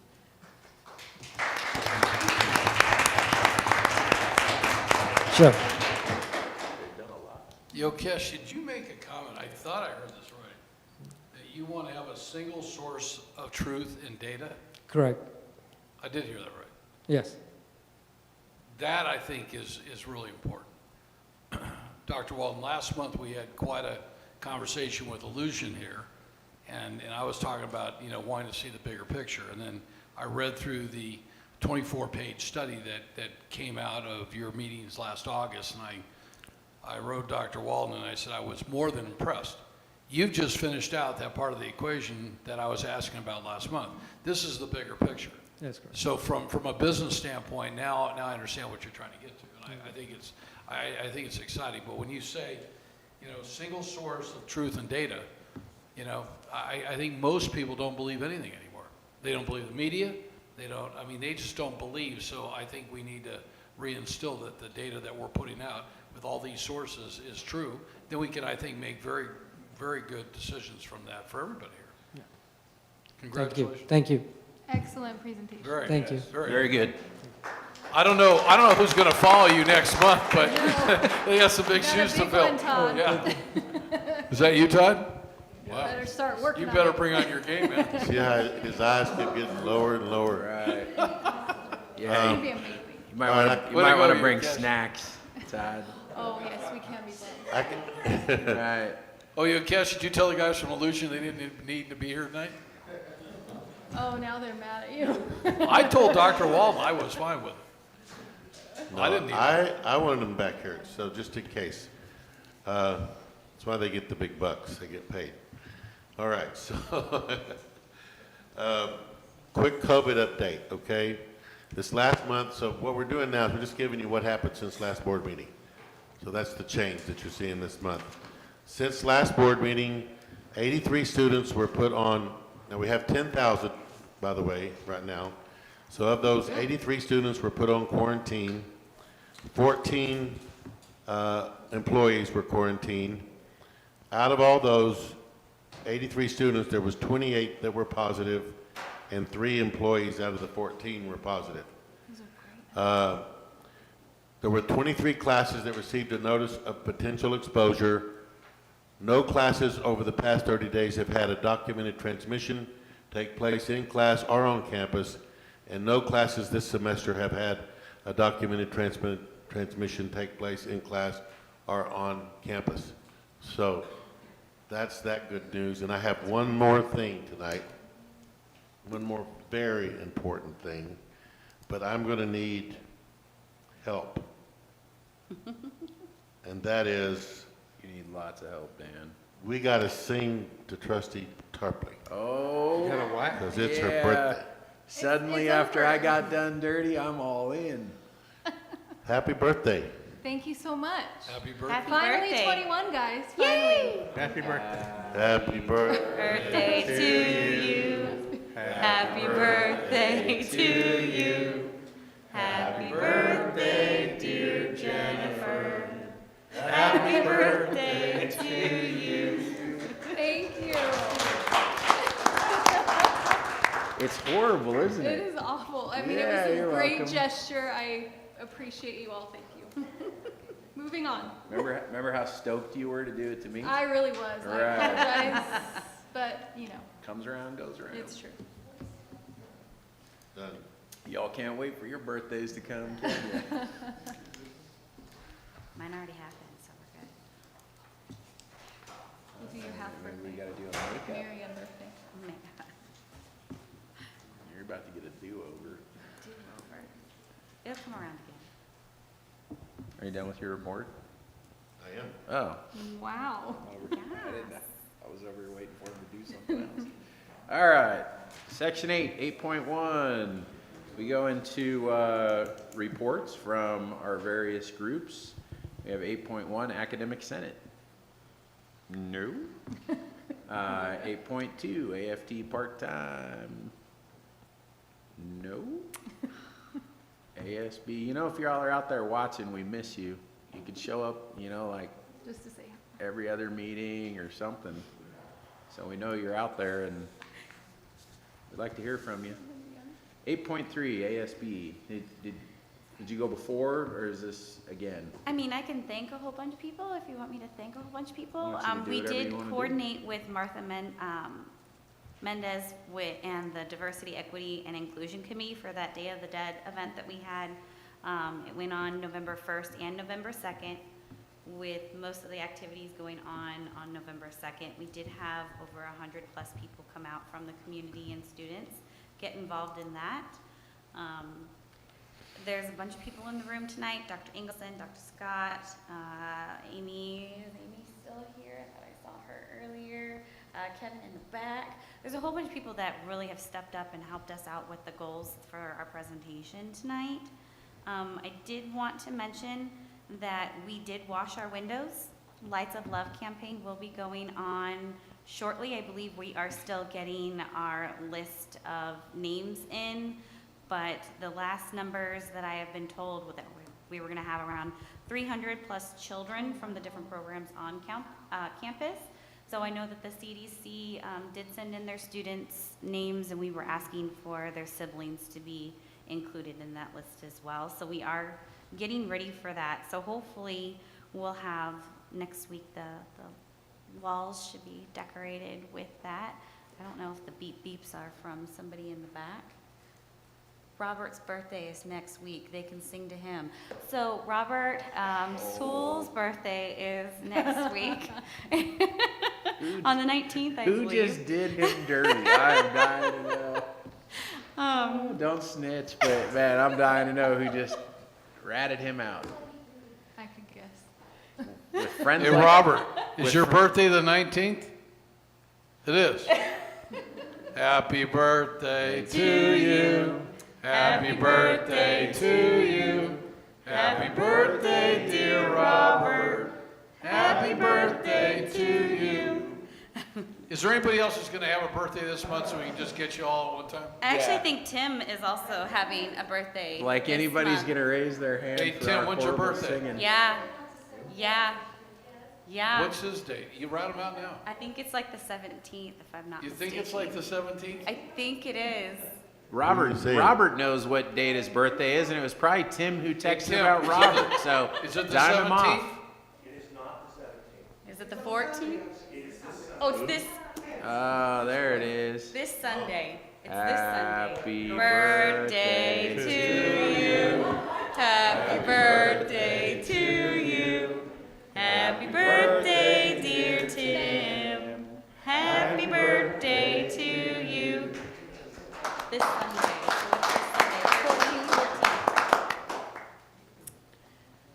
But yeah, I think All right. that's everything. I don't know. I could check my messages one Anybody more else having a time to birthday this see. year? Anybody want to see anything snitch out else is in anybody there, else? but Lights of Love, Day of the Dead event, amazing support from the staff and faculty for helping ASB with our goals and for the board and the president. I think that's all. Oh, Beautiful. can I just mention one little thing from the Of course. last thing? Yep. So the new ID cards, you guys were super stoked about it. I have a couple of concerns. As respiratory therapy students, as nursing students, as paramedic students, we wear our badges to our clinical rotations. The last thing that we need is to set off an emergency button as we're performing CPR on a person.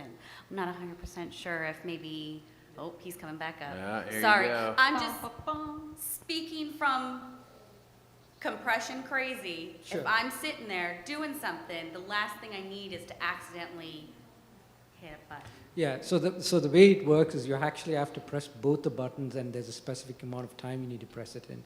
So even Okay. you accidentally drop it, it doesn't work that way. You've got to press it in for like. We talked about that I already. was Yeah. freaking out going, oh my gosh, Yeah. you guys. No, that was my Okay. my first question was, all the accidental things, but it's fixed where that doesn't happen, Okay, unless somebody's pulling the fire alarm on purpose. right. And I also wanted to thank you guys for 9.37, I noticed the electrical for the respiratory oxygen whole thing was going on, so I did want to thank you guys for that. Well, we didn't vote yes yet. Well, it's gonna get there, I already know. We need it desperately. It's a desperation kind of, thank you ahead of time. In advance. All right, anything else? No, I think that's it. You good? All right, Yes. good report. CSEA.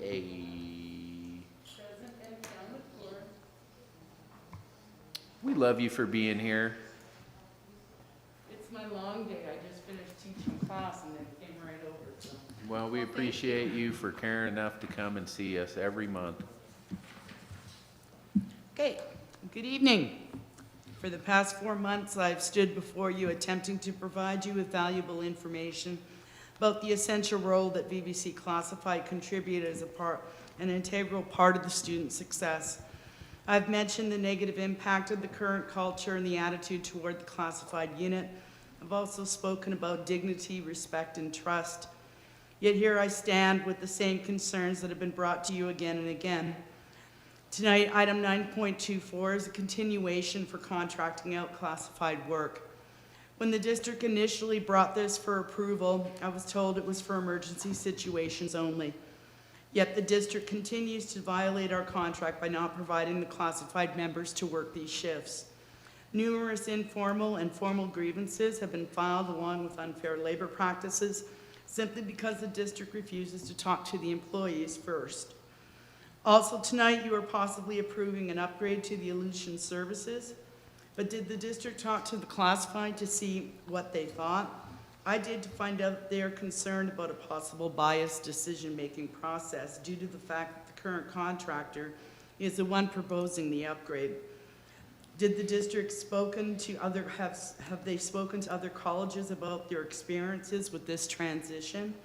I was told that a number of schools have expressed unhappiness with the time it takes to get things fixed, as well as the lack of control over their systems once moved to the cloud. This system is built on a base of Envision Basic code, and design and the structure is archaic. Many of our difficulties will remain the same, but with less control over how to manage the system. Out of 116 community colleges, only a few have moved to this system, including Rancho Santiago and Pasadena City. In 2010, classified members in the IT MIS departments totaled between 24 and 30 employees, not including managers. In 2021, classified totaled 18 in these departments, some doing 2 and 3 jobs just to keep the college functioning. You can spend the most money and have the top of the line system, but if you don't have enough staff to maintain the system, it really doesn't matter. It seems like everything is an emergency when a contractor is involved, and I would hope that the board would seriously evaluate the pros and cons before committing to a 5-year project of this magnitude. Please ask yourselves, how do we create an atmosphere where dignity and respect are restored to all employees at VVC? And when this question is answered, only then can we achieve the accolades this college deserves, including the valued student success, as well as the Aspen Award. Thank you. Thank you. And CTA? Management. There we go. CTA? Wow. There was no CTA. Oh, man. All right, good morning, everyone, or evening. Good morning. Frank Castaños. I'm the. Has it, It's been a has day, it- right? You too. Did it feel like we've taken that long? Yeah. My name is Frank Castaños. I'm the Director of Community and Contract Ed, and tonight I'm going to update the group on where our department's at with our EMP updates. So go ahead and advance, Tim. So essentially what Community and Contract Ed is we're an extension of the college, basically providing customized training to different community groups. So sometimes that's us doing customized trainings at their locations. Sometimes it's bringing in those partners to ours. Specifically, the EMP blueprints that we're going to highlight today range from expanding industry partnerships and training portfolios, expanding short-term CTE courses and certificates, working with our reentry partnerships, and developing and expanding apprenticeships. Go ahead, Tim. So the first partnership I want to highlight is near and dear to me. It's actually my first job with VVC was teaching through contract ed at this facility. It's a Cal State Reentry Initiative up here in Victorville. It's a day reporting center for parolees, so folks that were recently incarcerated. And we provide different trainings ranging from GED prep to computer literacy and different vocational trainings as requested. Go ahead, Tim. Staying on the lines of reentry related, we also work with the Federal Bureau of Prisons, specifically with FCC Victorville. There's 4 institutions right across the street from SCLA, where I'm located. And with this partnership, we provide, right now we have contracts for 3 programs, a solar program, waste management, and a welding program. The solar and waste management are up and running.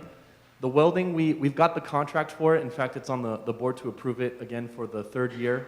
We have not been able to successfully launch that program due to a lot of, I'll just say, challenges of hosting it at their site, but we're still hoping to be able to get it going within this contract year.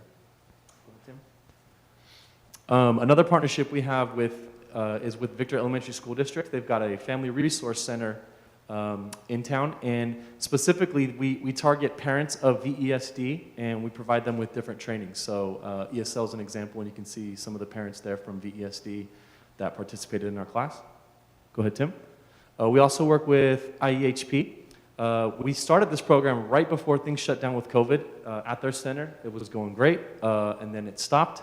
So it's on pause now, but we've expanded the contract to be able to offer more course offerings once we can get back and running. Go ahead, Tim. We also have a partnership with Desert Valley Hospital. It's our 16 for Success program, where they took 64 students off the wait list and basically fast-tracked them into the program and guaranteed them 3 years of work once they completed their program. And I have more to do, but can I just skim through? Okay. No, keep going. Okay, cool. I'll keep going. So just to highlight real quick on the DVH side, we have 2 more cohorts remaining until this full partnership, at least with this contract, is up. So it's been a great success. Go ahead, Tim. We also have our phlebotomy program, and recently we were awarded through Strong Workforce a project to take our existing medical assisting students and add to their credentials and get them licensed in phlebotomy as well. So that's going to kick off in January, so excited about that. Go ahead, Tim. So we also have a community health worker apprenticeship, and we've been working with several different employers, like you can see there on the bottom left. This is a new program that we started less than a year ago, and we've been piloting it. It's been very successful on the not-for-credit side. We're also working to get it approved on the non-credit side, so that way it'll be free for students and also allow the college to collect a portion of it. An update on our General Atomics program. This is an older program that we introduced a couple years back. It is still active. It's been on pause. We're looking to resume it in March 2022. It'll be a little bit different. Essentially, they're handing off the apprenticeship rights to our region, the Launch Network, which will allow us to open it up to more employers and not just working with one single employer for this apprenticeship. I've spoken before about our industrial maintenance and welding programs that we do with the Manufacturers Council. There you can see there's an image of, that's our site visit that we did to Mitsubishi Cement. So that's a great program that we have that's got a lot of employer participation, both on hiring our students and also sending us their existing employees for upskilling. There's our construction apprenticeship readiness program. That's a partnership we have with, right now we're partnering with San Bernardino Valley College. That's leveraged some funds for us to help with supplies and things like that. But it's a great hands-on program. It's our CT 90 and 91 courses now, now that the grant's over and it's approved on the credit side. And I really wanted to highlight on the bottom right, you'll see there, and on the agenda for tonight, we have an agreement with through probation, the Apple Valley Youth Detention Center, to start this program at the Juvenile Detention Center up here. So we're excited about kicking that off soon.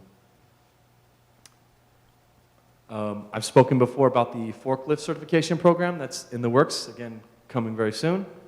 And then the last program I wanted to highlight is we've been working with, we're actually working with San Bernardino County Workforce Development, and they've agreed to help us fund a fire truck academy.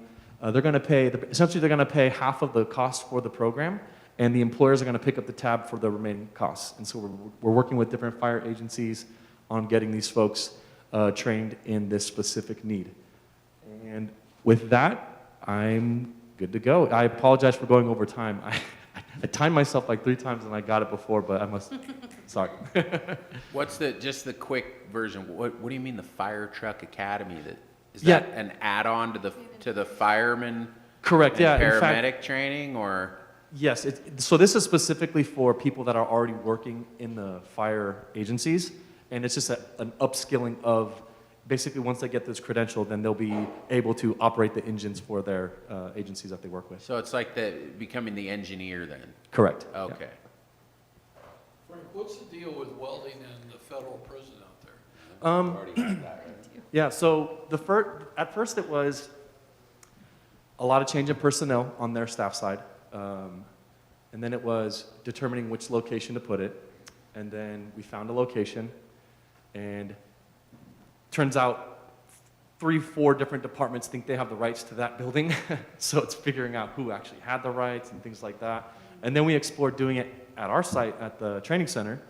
We're really excited about doing that.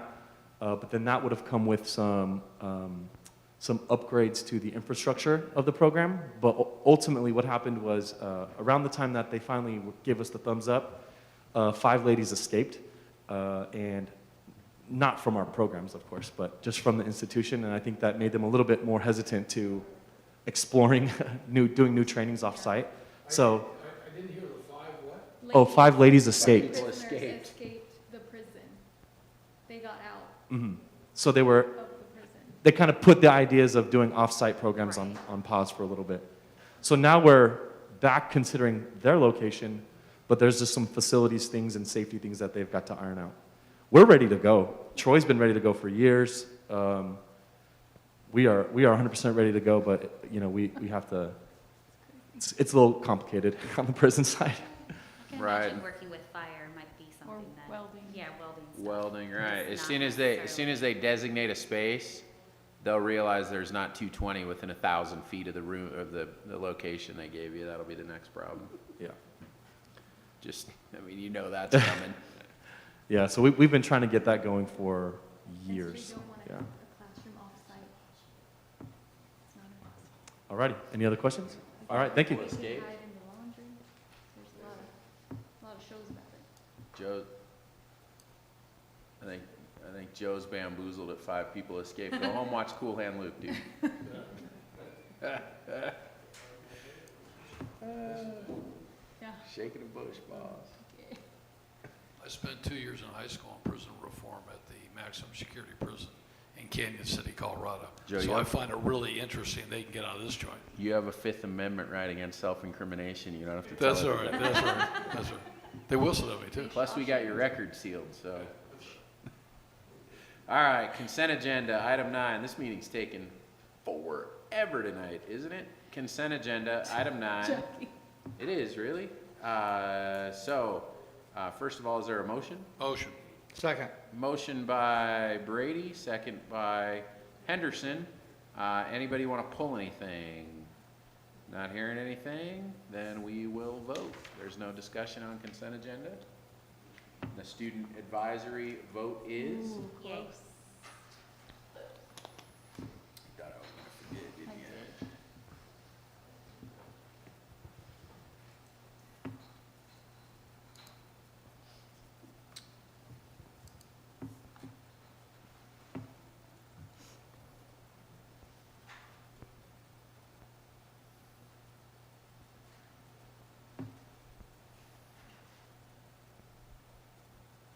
All right, item 10.1, any public comments related to action agenda? I think we had none.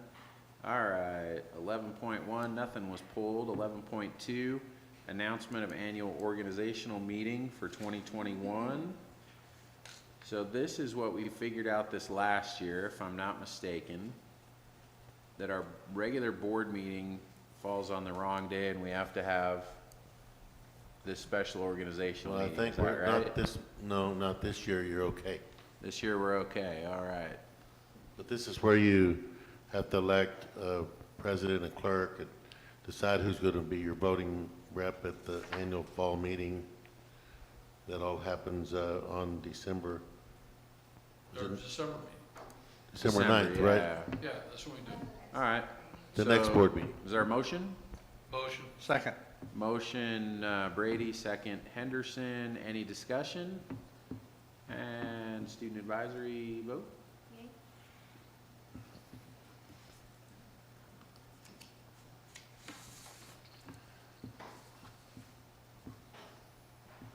So while you're voting, let me just tell you the next 1, 2, 3, 4, 5, 6, 7, 8, 9, Can we do those 10. in one motion? Yeah, can we do them with one? 10, no, No. 10, 11, and 12 are all adjusting changes to signatures. Authorizations, all right, we can move we on. can't to- You can decide who's going to motion and second it and do each of them. All right. But they have to be done Is somebody, so Tarpley is motioning on all of them, 11.3 through I'm seconding. 11. Brilliant Point move, trustee Tarpley. 1-4, 11.1-4, So all the way down through the 11s, right? To the, yeah. Okay, so Tarpley is the motion, Brady is the second, 11.3 through 11.14. hold on a second. What, Michelle? Yeah, we've got a vote, but we're just gonna have a standing motion and second. Sometimes we do this to speed up and it just takes longer. Yeah. So 11.3, any discussion? Student advisory vote, you wanna cast the student advisory all the way down? Yes, So it's yay through Yay. 11.14, okay. correct. So Michelle, I think all you have to do now is as quick as you can pop up the voting, we can just vote. And if you'd like to just say it's gonna be unanimous across the board, then I just need just a couple minutes to punch it off. Make a motion, it's unanimous across the board. Aye. Aye. Aye. Aye. Was that everybody over here? All right, yep, that was everybody. You got 5. I just need a second then to, I'll second. no, I'm sorry. Just needs a second. Oh, I'm like, I'll do whatever you want, lady. Let's go. You need a second to She what? needs a minute, not a second. Michelle said, I make a motion that I get this Friday off. So can we, Jed's like, I Second. second. can we now skip over them? Yep. We can skip over them and I'll go back and do it. All right, so you're good. All right, 13.1, the bid for the Rams Cafe. That was the presentation we had. Is there a motion? Motion. Motion Second. Henderson, second Brady. All right, so I asked the board president to let me speak at this point once it was on the floor. You did? You said yes. Yes, I did ask. Did you say yes? I asked you at lunch. No. Oh. So That was a anyway, week ago. This last month, we received some questions from board members.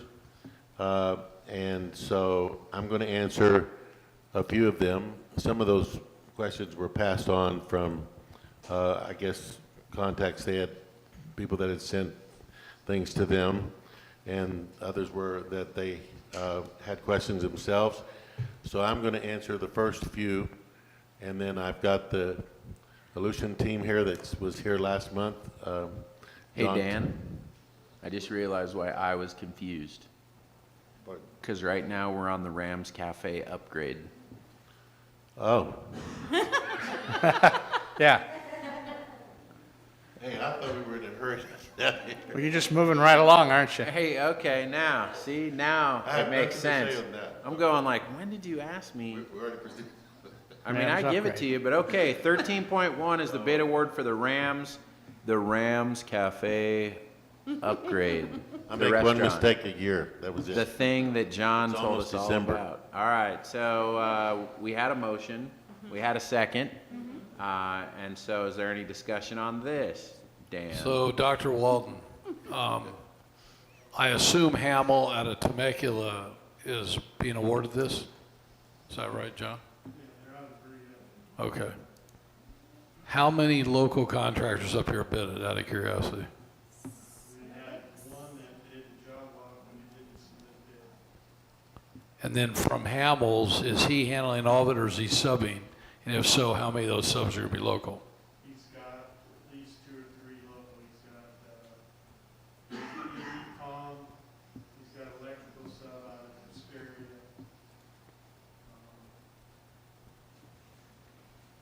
I think there's one other. 1, 2, 3, 4, 5, 6. This looks says 6 Somebody in out here. of Oak Hill. So. Do you have any idea like what the percentage is out of the bid that is local dollars? No. Just off the top of your head? No, not off the top of my head. I can get you that number. Yeah. He's on the board doc. There's a list. He has to list all the subs.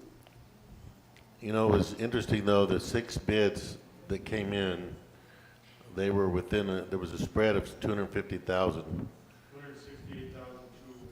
And Between 1 and 2, there was 39,440. it was a really tight, they were really grouped tight. Spread, good quality numbers. All right. Any other comment, questions? We did solicit local people, they, Yeah, we did. Oh. Send emails to a couple of locals. Student advisory vote? Yay.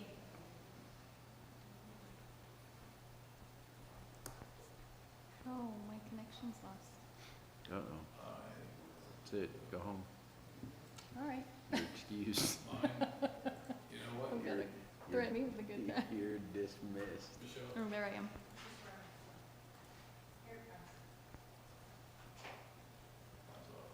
Mine was too, but it came up. Does it say connection is lost? Michelle, can we start talking about 13.2 while you input? Now you can talk about 3.2. Susan. Uh-oh. one vote pending. I can't vote because my screen's not Let's do a verbal. up. Yeah. Well, my screen's not up, so the His whole- screen's not up. His whole screen went down, so he doesn't have any of the agenda up anymore.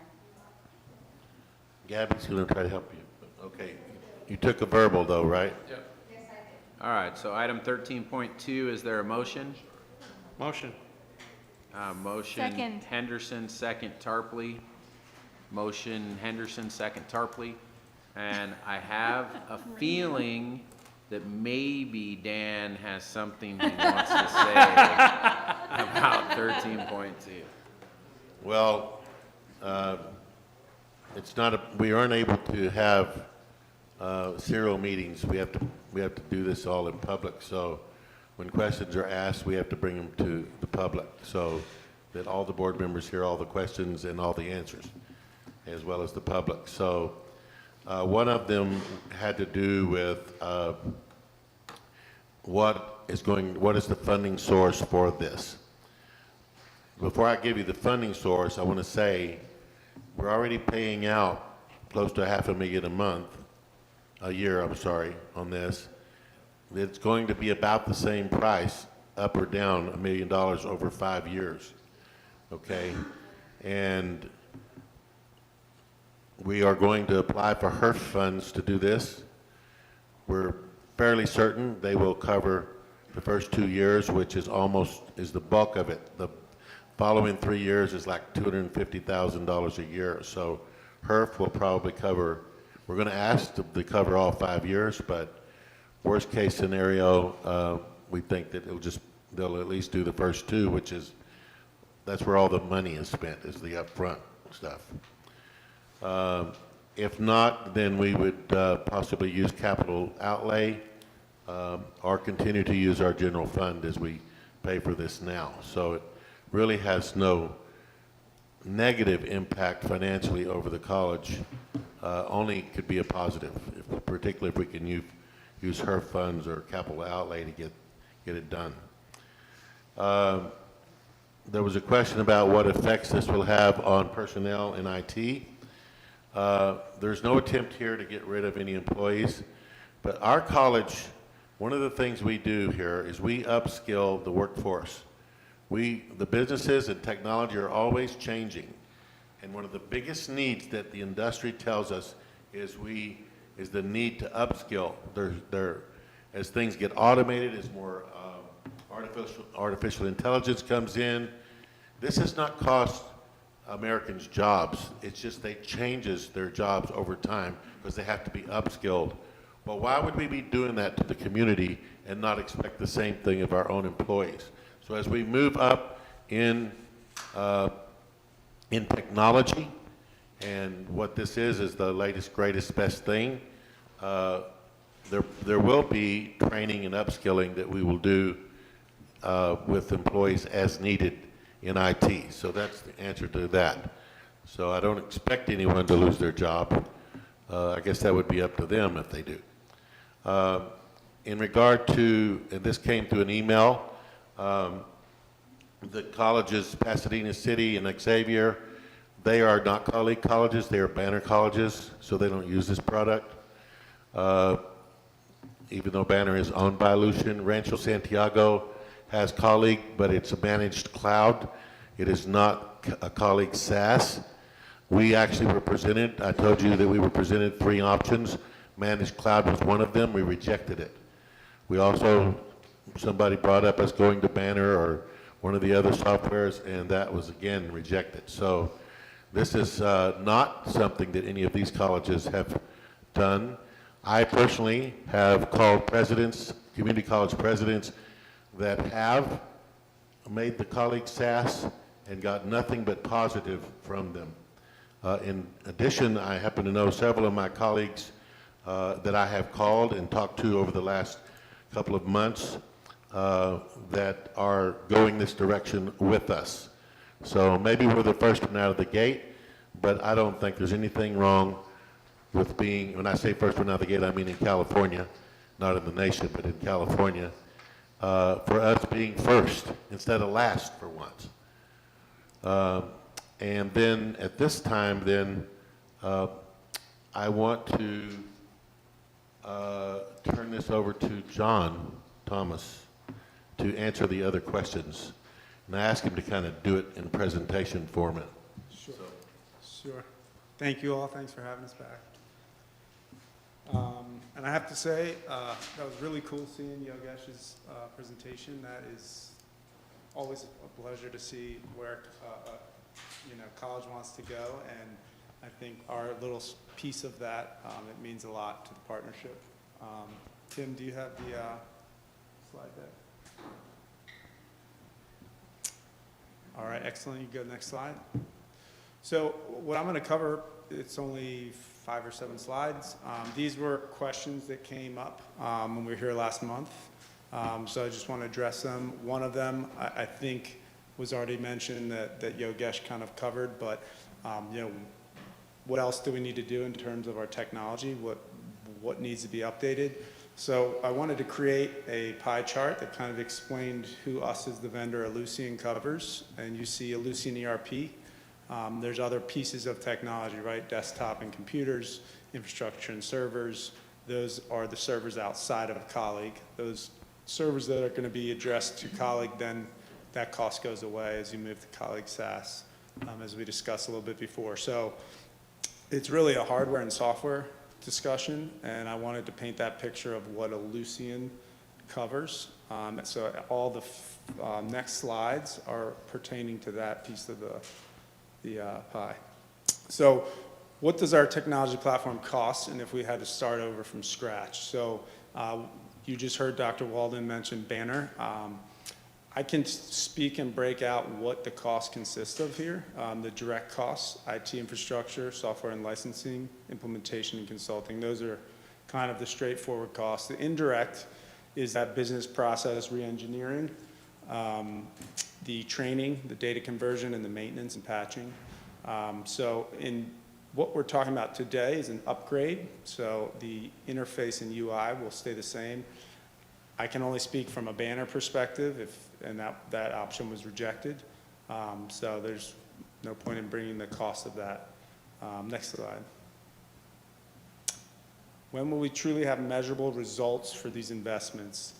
So we are anticipating about an 18-month migration. In the contract, we are we did a conservative 24 months. So in terms of that, after you go live, you can measure in multiple effectiveness, efficiencies, conformance, and productivity.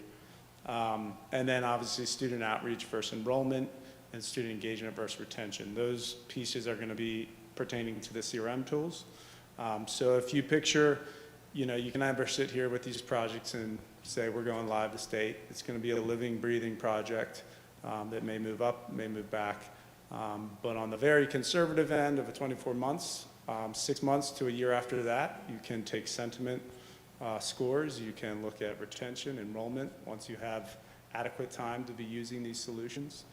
So that's what you can expect as you go through this project. All right, next slide.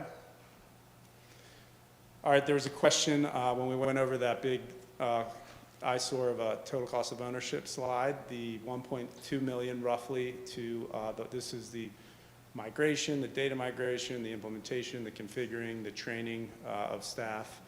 What does it make up? I didn't want to bring this to a board. It's 45 pages long. It was dozens of meetings where our technical folks meet with everyone and scope out and run scans across your system. That link right there is a link in the contract, and it has every single section of each implementation scoped out with deliverables, how many hours it will take, things like that. So just wanted to put that out there. And some of the other things around next-gen forms and some of the solutions that will be going away as the native functionality in Colleague will replace. It's really just going to be about utilizing the processes that are intended in Colleague and creating the right data and that single source of data in Colleague SaaS. All right, next slide. Will Victor Valley lose access, data access? Your data is always yours. Just because it's hosted in Amazon Web Services does not mean we retain ownership, that your data is yours. You will have a replication database that is in near real time. The legal terms for near real time, it has to be under 7 seconds to be considered real time. So it's a little bit over that, but near real time replication of your data. You do not have access to production database anymore, hence the idea of SaaS and not being able to customize the heart of the system. And the control management and compliance and the InfoSec parts. I know that came up around security, so I did have this slide last time, but I wanted to include it. Next slide. These are all Lucian's security certifications. This is everything in higher ed that covers all scopes and what is required to be a partner with AWS. So I'm sorry if I breezed through that or I'm talking quick. I know we're running a little late, so I just wanted to be cognizant of your all's time. I think that's it. You can go to questions, and I'm happy to address any questions you all have. John, I'll just say that, you know, as I said earlier when Yukesh was speaking, the August, Dr. Dan, was that an August meeting that you had with staff, where you had all your staff broken out into groups and subgroups? That was a 24-page summary that I received right after the board I believe he's talking about the strategic alignment plan. Yeah. I think in the spring.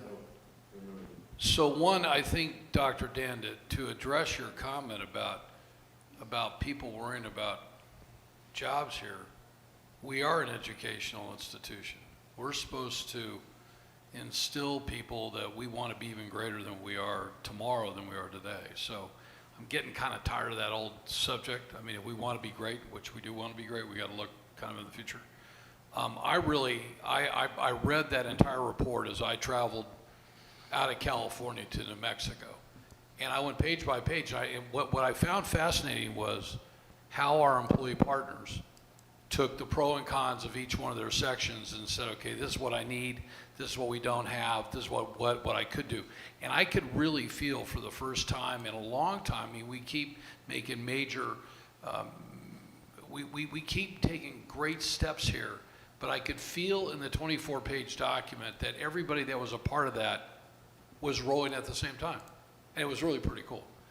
We got done, we ended up in Santa Fe that night, and my wife and I were enjoying probably a cocktail, and she picked up the document and went through it and looked at 2 or 3 pages and said, wow, this is what you're, getting all jazzed about. I'm a business guy, but no, I really now, John, I think I understand with what you catched did today and what you guys said. I want to congratulate you all. Hopefully you took my questions well. Last month, I challenged myself, so I challenge others. And I think that we should challenge ourselves here, not to think about whose job might be lost. I don't think anybody's job's going to be lost, but how we can be better in the future and how we are going to win the Aspen Prize. I couldn't agree with you more, Trustee Brady, and I have to say it gave me chills to see Yogesh's presentation around what is not been done, but what you're aiming to do over the next 5 years. And so much of what Colleague SAS is in modernizing your technology stack is we're finally at a point in technology to turn the ERP system into a utility, like a light switch. You don't have to maintain it and be handcuffed with all the decades of customizations. And that will free up time for folks to focus on those initiatives and jobs, so having more resources to put I feel like everybody here is working together. There was a time that, we'd come to board meetings and there was just this, it was constant. It was all about IT, and candidly, I got tired of it. And I think others did too. So, congratulations. I had a quick question, if you don't mind. So you said it was going to take about 18 months to transition everything over? Is that? So yeah, when I talk about migration timelines, I'm talking about signature of a contract to cutting over, going live, you're on SaaS, your hardware can be sunset, things like that.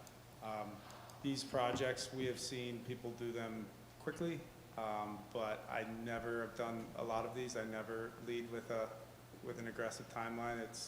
Let's plan for 18 to 24 months. If we can do it faster, that's great. So where students are concerned, I know that we use Navigate and we use Web Advisor.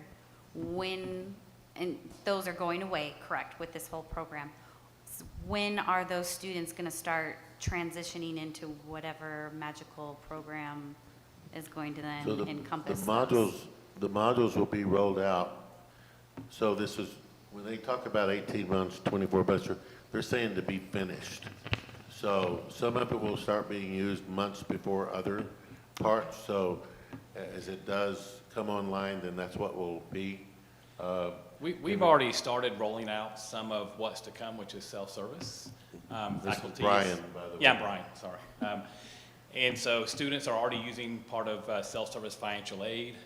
More parts of that will be rolled out, student planning, advising, and several others. And that is a replacement for Web Advisor, correct? That's a replacement for Web Advisor, So you were familiar with Web Advisor. This is the new thing. Instead of Web Advisor, it's this. Correct. Yeah, so we're already rolling out several of those processes already. Oh, Navigate has to go away because it doesn't talk to colleague. Yeah, I know you don't like it. I can't find a student that does. Does that answer your question? Yes, it does, yeah. So I was, because, how does it affect the student? Or we just Sure. want to know, is the process going to get easier? Is it going to be skippy? Is it going to be something that one semester we're using one thing and the next semester we're using something else? Right. No, there's a very rinse, lather, repeat process to this, and we work with your team, like Dr. Walden said. There's phases and pieces of it that get launched, and then we work with the constituents that are using them to make sure it's in a timely manner. And then to Brian's point, SaaS means you're always on the most current version. So every quarter you're going to always be on the most current version of our technology, no matter what. So what happens when you do this is things like Web Advisor, they can start working on the things that will kind of get you up to where we are as a company and a technology. They can start working on those things now, like self-service, that are going to be kind of launched with that. Okay. Project. I've been through several migrations, more than I want to have gone through, and I really don't want to do this one, but I don't feel that we have a choice. They are painful. They are discomforting. And it's disruptive, but we have a mess, and we got to clean it up. And so to do that, we've got to get rid of all the customizations and go back to the baseline, which means changing our processes. And so, no pain, no gain, but we'll get there, and we'll live through it, because I've lived through several, so. What about the comment that we heard earlier, that the system, I forget exactly the term that was used, and it may be in Dan's questions here, that the software base that this system runs on is some kind of an older, antiquated, archaic version? Sure. So there's parts truths to that. There's a code on the back end that is utilizing the same, because we didn't need to update that part, but we rewrote colleague database on a whole new back-end database called PostgreSQL, not to get too technical. So the entire database is rewritten, so it is a different database than what you have today. So how many colleges are using this? And the community colleges here in California? None. We would be the first college, community college in California to go to colleague SAS. Okay. So, but we're not the first one in line. There's I people. don't know if it's smart to mention this, but you officially will be the second one signed. Oh. Darn. In October. Oh, damn. Never mind, get out, cancel the whole deal. But, you know, we can gray that out. And, Straighten yeah, that out. we had 2 schools sign in Q4. We'll leave it at that. A little Ford versus Ferrari. We'll see who gets there first. So if Joe That's so hadn't wrong. asked so many questions last time, we'd have been the first, huh? Better answer quick while he's locked out. No comment. You want to break it? Hey, Joe, we're not gonna be the first college in California to get this new system. We're gonna be the second. Who's the first? And John said that we were gonna be the first, but you asked so many questions that now we became the second. That's all right. Hey, it's You know what? it's who crosses You know the what, finish John, line. We're going to first. tell everybody we were first, and then that president can come and argue with me. I'm with you. I'll back you all up. Dennis, any questions? No, it Sharon, sounds did good. you How, have- how many hours of training will our people have to have? for this? There's hundreds, maybe thousands of hours in there. Hundreds of hours? I know you asked a question, Sharon. Did you have any others? There's no limit. Well, my thing is that, I mean, it seems like a lot of money up front, and I'm also thinking of enrollment. We do have a problem with enrollment and spending money on that. That's a, Well, that's a good concern. because when we went to those conferences last time, the huge thing was spending money on enrollment, such as spending money on the students there, like students that wanted to get into school or come back or had trouble, and what would help them was paying off whatever debt they had during the. And we're doing that. We're going to pay their debt off. So that's a different pot of money. I know, I'm just making a point But here. let me just say this about enrollment. That's a good point, but one of the problems we have in building enrollment is we don't have data to make the decisions to get the enrollment. And this is to solve that. And if I don't have good data, I can't make a decision. I could let Todd Scott talk about it. He's sitting over there. His hands are tied. Jenny's back there. Her hands are tied. We don't have data to make the right kind of decisions to even be able to track the students to get the enrollment. And in order to get our enrollment back, we really need this. We got to fix this problem. No, I understand that, but my thing is we do, because we come up with money for things like this, but we have a problem with the student thing too, the money for them, like to pay off those certain,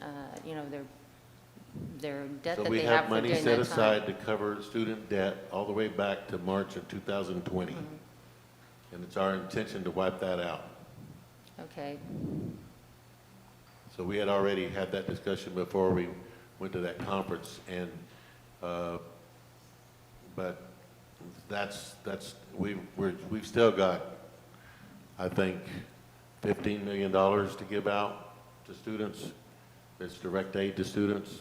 Plus, we're still going to use some of our institutional money for the students. Okay. So we're not charging them to come to college now.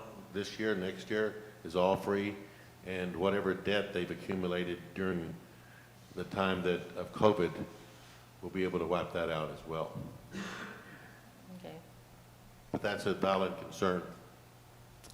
Dr. The Wallman? enrollment, we have to get the enrollment back.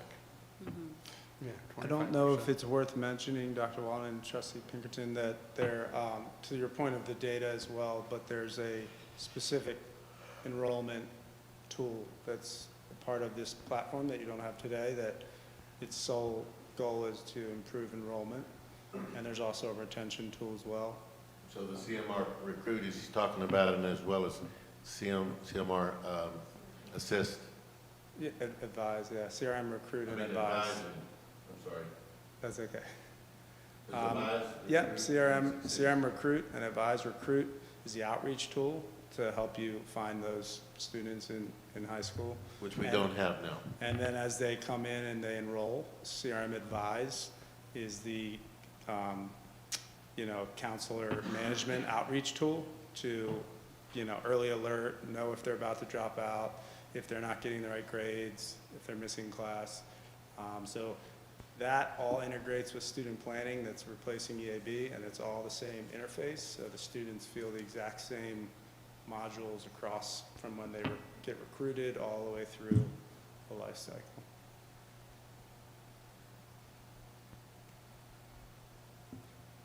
Anything else? Nope, that's it. All right, Jen? I'm good. Joe? Ready, vote? Can I ask another weird question? No, I just pointed at you. Yes, you can. Of course you can. So I know that we had talked about how Canvas is its own entity, but we're taking away WebAdvisor, where usually the faculty input grades from Canvas into WebAdvisor. Does that mean that they don't have the option to, because some classes have their own grading system or own curves and stuff like that, does that mean that whatever is in Canvas is automatically going to get inputted? Or are they still going to have that ability to, I'm sorry. Are they still going to have that ability to, do what they want with their grading? So, WebAdvisor, when we go to student planning, offers grading. There is also what we call an intelligent learning platform, which is a real-time integration with Canvas. So when students are added or drop the course, it immediately takes effect in Canvas, and that same data will flow back and forth in regards to grades as well in the colleague. So that means that the instructors won't have the ability to change grades. It'll have to be whatever is implemented in Canvas? So that's a institutional policy that I think now whenever they put in their grades, it's verified. That can be changed in colleagues. So I think that's an institutional policy, is my understanding of that. We have ed code to follow on this. Yeah. So, yeah, we have to have the ability to change grade. Okay. Based upon 4 things that's in the ed code. So you can't just arbitrarily change a grade. It has to be based on 4 things. And our grade change policy is going to remain the same. Okay, because I know Canvas gives you a percentage, right? It gives you, you've got an 89% in the class. Some classes in their rubric count that as an A and some count it as a B, and, that's where I'm seeing, is it going to go automatically into WebAdvisor? No, that's a professor, that's determined by the professor. So they still will be able to have that ability Yes. to do that, okay. Right, the professors can change it in Canvas. Right, yes, but I know that they can change it then when they put it over into WebAdvisor. I don't think they're gonna put it over anymore. It'll So automatically move over. So that is, the technology allows that, but you would be giving your faculty access to colleague, and that's an institutional decision. So it's still, That would have to go over to admissions and records to be changed at that level. But the instructor can change the grade if they realize they made a mistake or whatever they ended up doing. In fact, a mathematical mistake is one of the reasons you can legally change a grade. okay. The others are fraud and bad faith and. I don't think she means No, I just mean to like- fix a mistake that was made. I think what she means is that some professors Round grade, they Right. give like an 89 as an A, or maybe they did an in-class project that wasn't reflected in Canvas that added points, and so the instructor's saying to the student, hey, with the in-class project and with this and with that, your grade in my class is an A, but the student logs on to Canvas and sees that they're at like 79%. Right. And Canvas calculates 79% to be a C. So I think she's Right. worried about, is the new system just going to only accept what's in Canvas and transfer it over and give the student a C? Or is it going to do what the instructor says based upon maybe class participation points, on and No, the on? instructor- Man, I'm glad I know how to use Canvas. See, this paid off. The instructor goes in, but I'm guessing, somebody correct me if I'm wrong, here comes Todd Scott, so he's totally gonna correct At the end of me. the day, the instructor has to push submit. Okay, And then the instructor can change the grade in Canvas. gotcha, okay. So you can change it in Canvas, and then it would automatically slide across to the other. I know one. what you're talking about, Pam, because my son will say, Canvas says I have this grade right now and I should have this other one. And at the end of the day, the instructor has so many days from the time class ends to enter in the final grades. And as Todd just mentioned, that has to be pushed by the instructor. Okay. Well, I know that was one of the things that we had talked about, that some people didn't like the fact that they had to literally drag and drop, but a lot of instructors actually rely on that ability to drag and drop. Oh, it's So- not drag and drop. Well- You've got to go and type them all in. It's horrible. Look at all the nods from the back row back there. It's horrible, right? Ugh, I don't miss that. You miss it? No, you don't. I miss being in a classroom in front of a bunch of students, but I don't miss having to do all the grades No. from Canvas to the reporting software, so. Did that answer your question? Was I correct in what I said? As far as anybody knows, Todd, am I? Yeah, there's still an option is what. I mean, correct me if I'm wrong, Yeah. but I think you're safe. All right, any other questions from anywhere up here? Joe's like, no, dude, it's late. Joe thinks it's 10 o'clock, that's why. We're gonna move the meeting along. Yep. All right, so are we calling a vote on this? Yep. All right, then we will call the vote. We'll start with a student advisory vote. Yay. Ooh, she thought about it. I like that. That makes it more dramatic. For emphasis. Look at John. He's like, I don't want to look at the screen. It's gonna be 5 no's, John.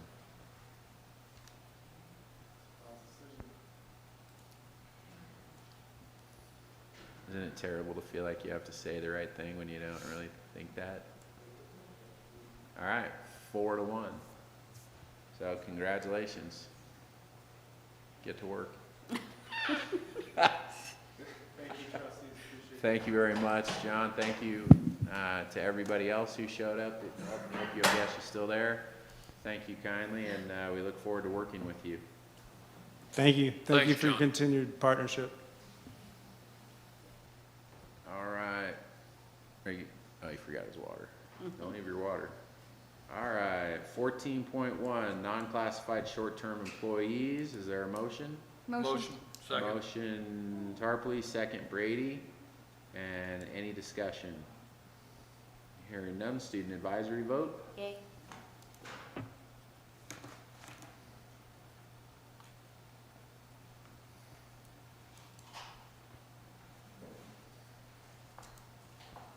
Tell me how quick I can go, Michelle.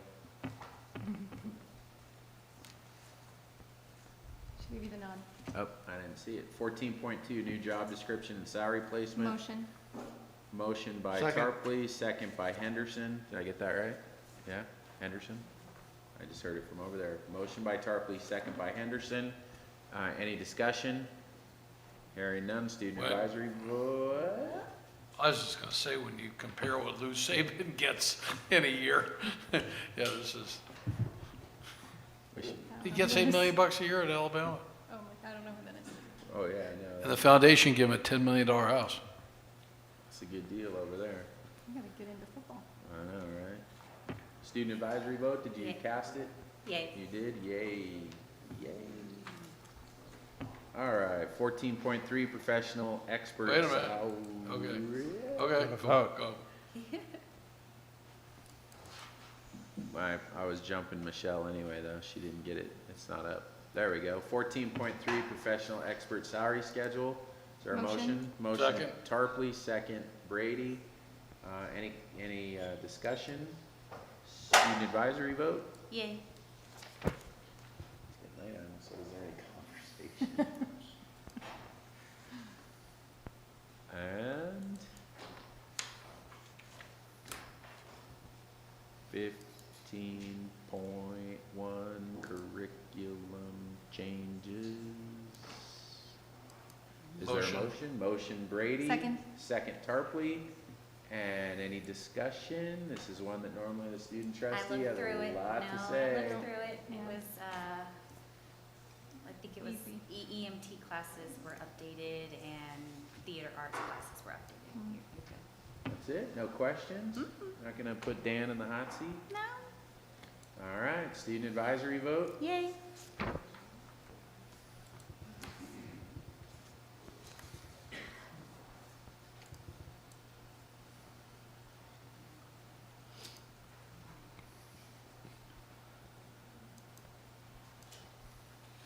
Seventeen point one, contract ed, Federal Bureau of Prisons. Motion. Motion Second. Brady, Give it to second Henderson. It's a race. Any discussion?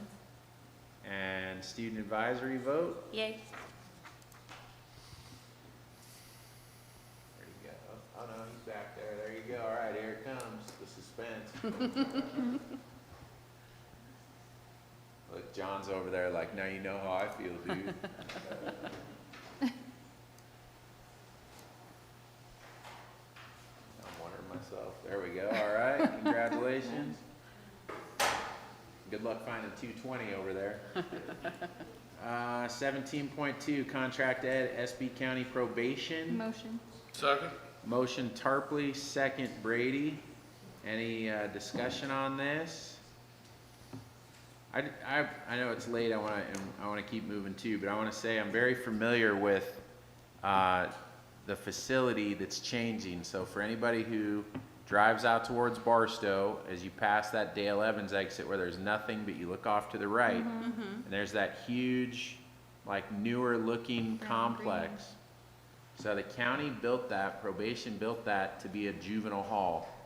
Then with all the COVID thing and money and budgets and the way things go, they shut down that juvenile hall and moved any of the kids that were in juvenile hall back down to Gilbert Street, which in my opinion is a terrible old facility, unlike this new beautiful modern facility up here off Dale Evans. I mean, if you got to lock kids up in a jail kind of a place, at least let it be nice and.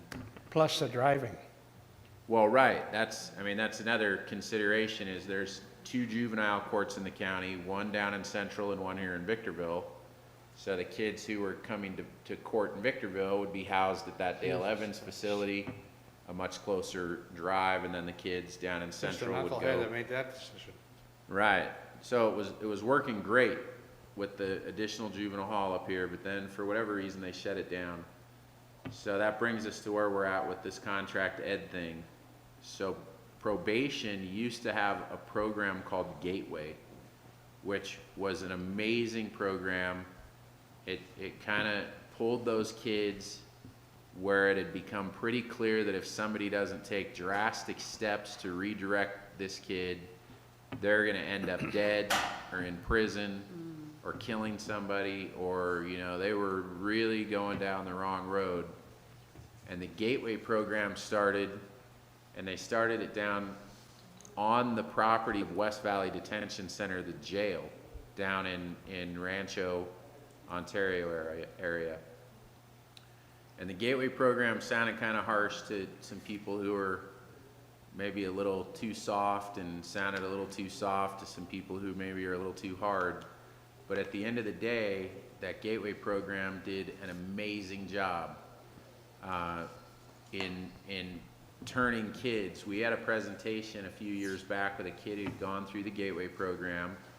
Part of the Gateway program down there, he became an electrician and then came out of Gateway, and it's kind of a phased step-down program that takes about 18 months if they're really on their best behavior, like 18 months to get through. He became an electrician, went out, opened his own electrical company here locally in the high desert, then went to school on his own, became a master electrician, owned this company, and he came back a few years later and did a presentation to the judge in juvenile court and a lot of the people who work in the juvenile court up here trying to help rehabilitate a lot of these kids who are going down the wrong path. And somebody at some point asked him, you know, what are you making? And the probation officers in the room all choked when they found out that he was making about 3 times what these very senior probation officers were making as a master electrician and owning his own electrical company. But I'll tell you, like, the judge was pretty, you know, emotional over that, looking at a kid who, if that intervention had not occurred and he had not been locked up, but instead of being locked up in a warehouse for little junior criminals, he was locked up in a program that in the beginning kind of forces education and rehabilitation on them.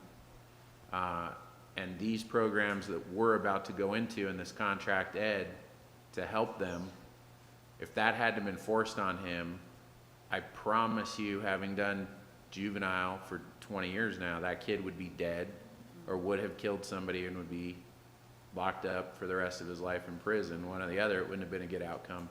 And now that kid is a productive member of our high desert and our society, and he employs people, and he's crime-free and on and on. I know exactly where 17.2 is going to lead. I know exactly, having had involvement in that old Gateway program and now this new start of the Gateway out there in Apple Valley, I know that 17.2 is going to save kids' lives. That's no exaggeration, it's no drama, it's no overstatement. This item on this agenda will save kids' lives. So to anybody out there that's involved in the program, treat it like you are saving kids' lives, because you will be. So I'm very happy to vote for this program, and however big it is now, I hope it only gets bigger. Right, it's the beginning. I know they're just getting it ramped up. It's just, they're just starting to like put kids back in the facility and ramp up this new, it's called Gateway, they changed the name, they always have to change the name. Gateway to Arise is the new name that's gonna be out here in Apple Valley, so. So Brandon, am I clear, are they putting people back in the facility? Yes, but it's, instead of just being a juvenile hall is like jail for kids. Yeah. Right. You know, like, you know, a 17-year-old goes and steals a car, cops show up, they arrest him, they take him to juvenile hall. They hold them in the hall while they're going back and forth to court. Sometimes the judge will sentence them to some time in juvenile hall, but it's essentially exactly the same thing as county jail, but for kids. The Gateway program starts off as a locked facility. Like, these are pretty bad kids, like, who are in Gateway. You know, it's not like a first-time kid. It's not like a kid who got caught with a little marijuana on high school campus. These kids have been in trouble a few times, and it's kind of like, look, this kid either needs to go to Gateway or they're going to CYA. California Youth Authority, they keep changing the name of that, DJJ. That's just prison for kids. I mean, they just lock them up. It's just prison for kids. Gateway is kind of that last stop intervention to this is it, man. Like, we're either going to save your life or there's nothing else we can give to you, and good luck to you. You know, like, so it's, and it really works. The number of kids they turn around, because they start with them by locking them in the facility. They're not allowed to go home. they're behind a fence and gates and whatever, they are locked in. But instead of just sitting around all day, counting days, they get up, they go to training, they go to classes, they go to rehab. If they have drug or alcohol issues, they go to rehab, they go to classes, they're gonna be going to all this CTE education. And it is intensive. I mean, it's almost like what you used to hear about with the boot camps. In California, around boot camps or farms for the kids. It's almost like that. And it really works. Their level of success is the highest of all the juvenile rehabilitation programs. Wow. And eventually they work their way where they get to go home for the weekend, and then they come back, and then pretty soon they're out. They get to sleep at home, but they come back to the facility for the classes, and so they earn their own freedom as they progress through the program. Wow. So it is a big deal, and you will be saving kids' lives. So, you know, people take it serious and really put your back into it. It's a big deal, and I'm sure once VVC has a hand in saving the first kid's life out there, it'll really hit home for everybody. All right, so I couldn't be happier, obviously, about being involved in this program. Kind of on the fence. All right, That's any great. other comment, discussion? Tell us how you really feel. I know, right? All right, student advisory vote. Yay.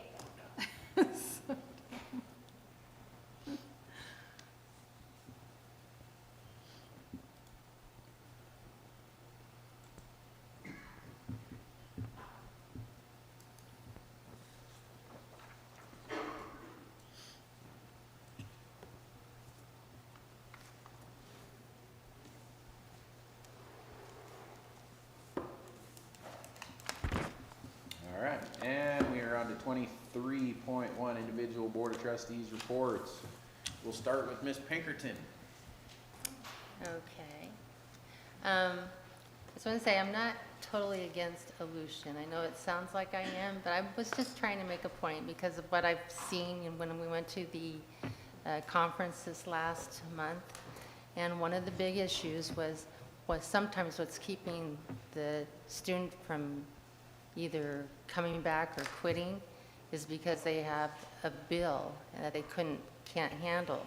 And so that was one of the things that they had talked about, and that's one of the things that helped their enrollment was just paying like maybe $200. Maybe they had some money that they had to owe, and just taking care of that made a huge difference. They came back. I'm not saying that Aleutian couldn't do that, but you don't know who owes what or whatever, and if that's going to take, this is something totally different, where if you just take care of whatever they have that they need to have taken care of, that would, You know, I think, do you understand what I'm saying? yeah, I do, but I wanted you to know that since COVID has happened, we haven't turned one student away. We've let them come regardless of how much money they owe.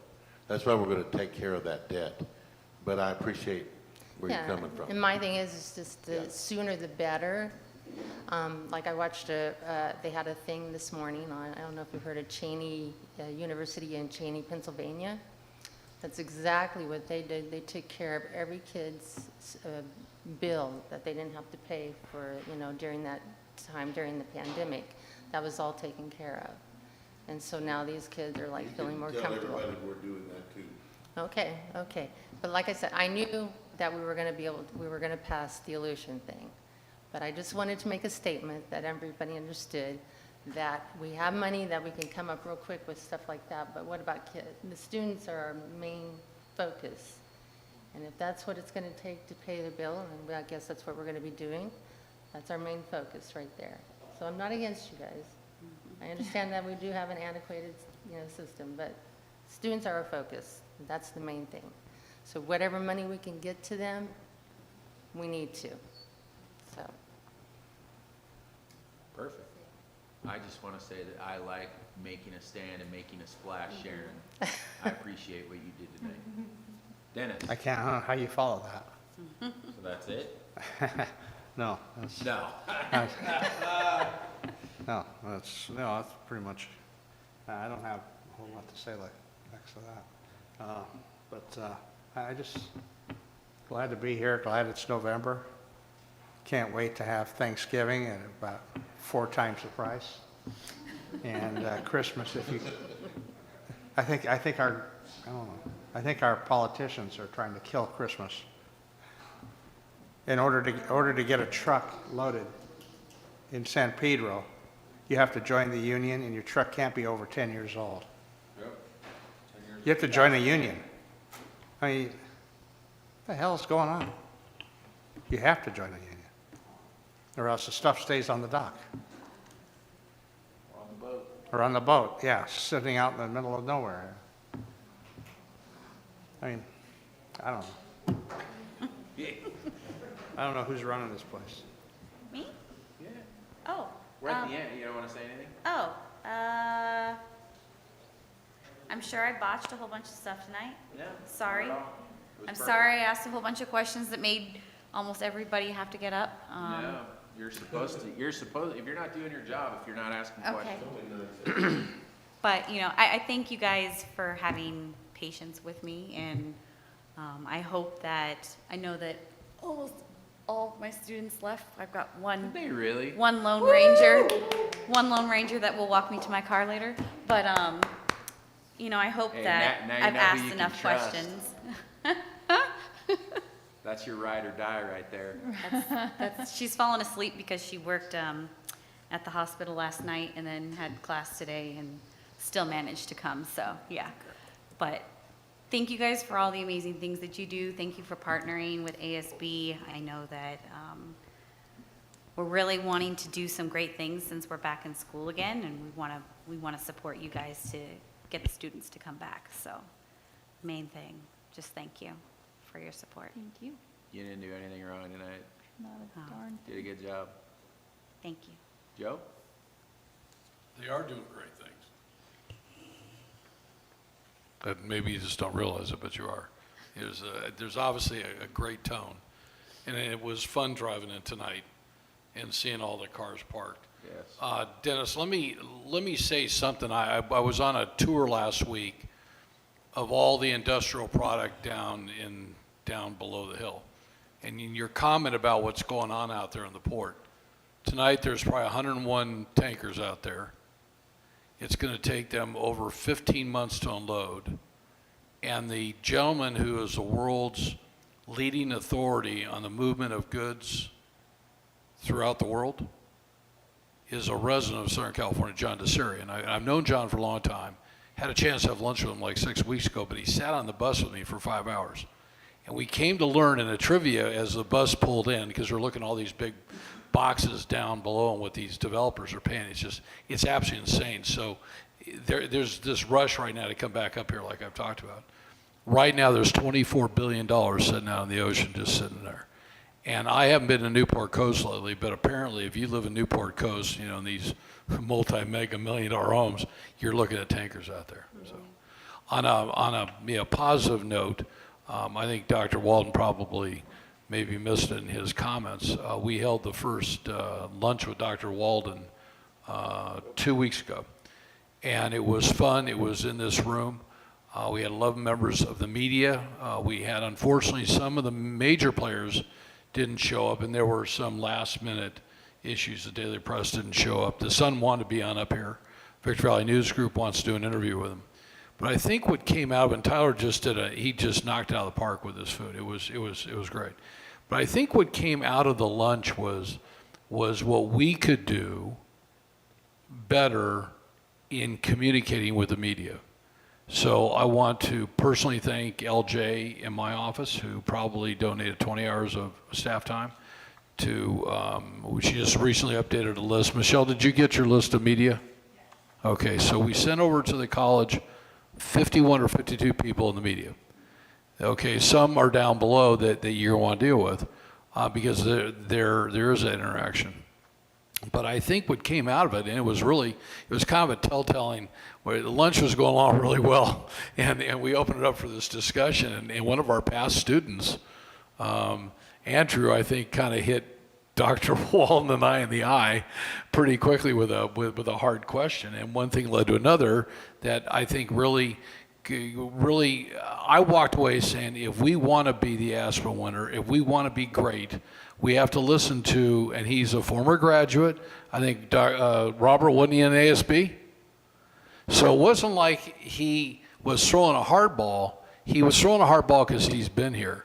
And I think what he said, and hopefully we will follow through, is put out a monthly newsletter to all the media and let them know what we're doing so that they're able to take information out. As Andrew Carvella said to us, the media now, it's like telling a story. And if we want to engage our students, we need to tell a story. And he really emphasized it real well. So the next lunch, I think, is slated for December 15th. Before you get to that next one, Joe, I just wanted to mention, we had a debrief with our team that was here with that lunch, and thank you for setting that up. That was fantastic. I look forward to the next one.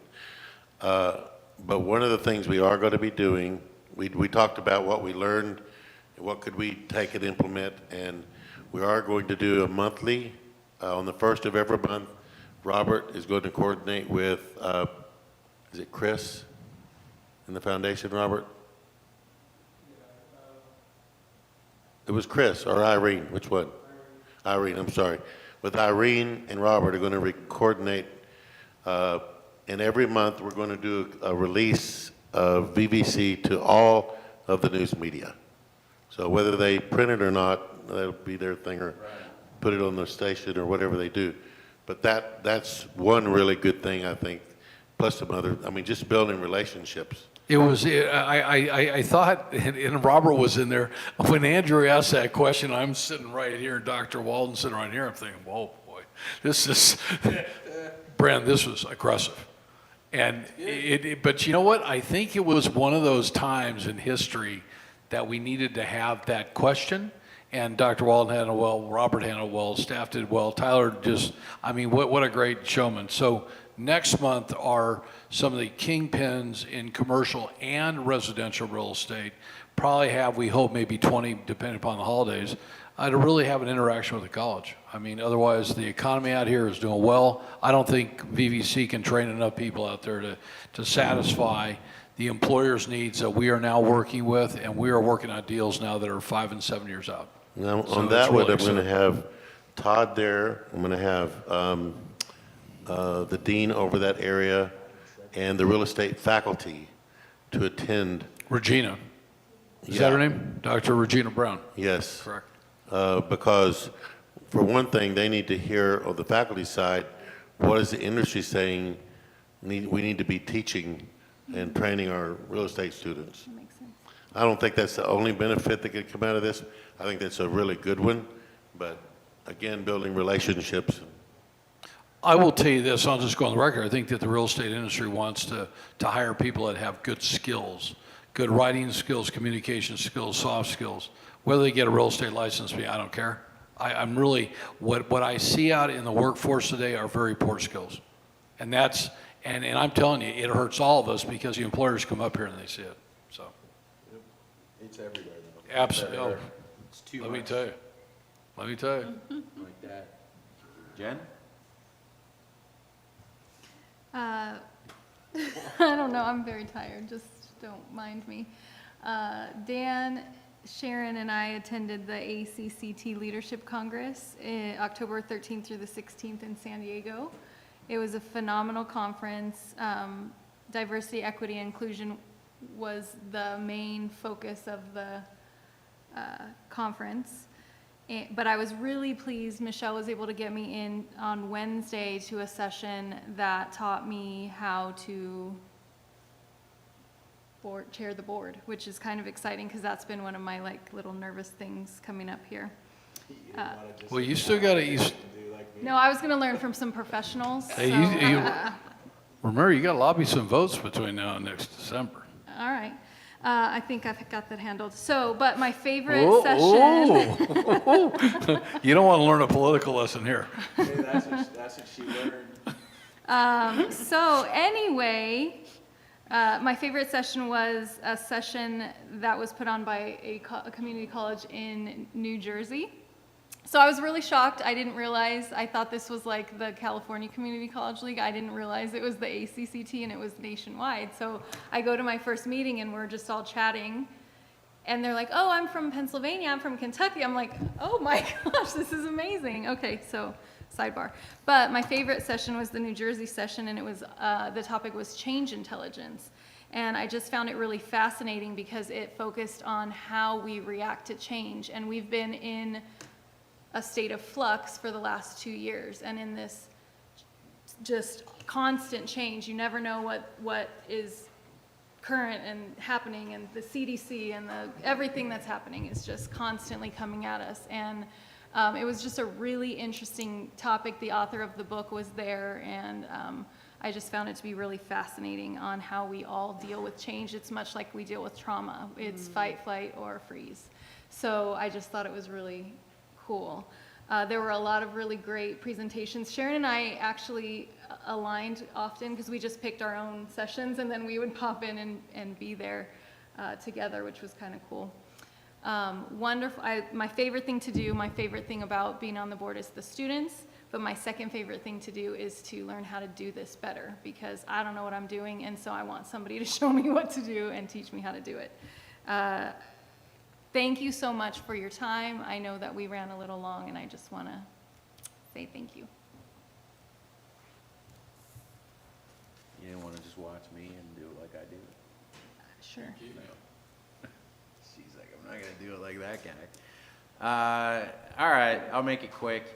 So I've been up to my neck in mock trial. It's high school mock trial season, and I think I said at a prior board meeting, I used to volunteer for many, many years as a judge or a scoring attorney and assist in that capacity.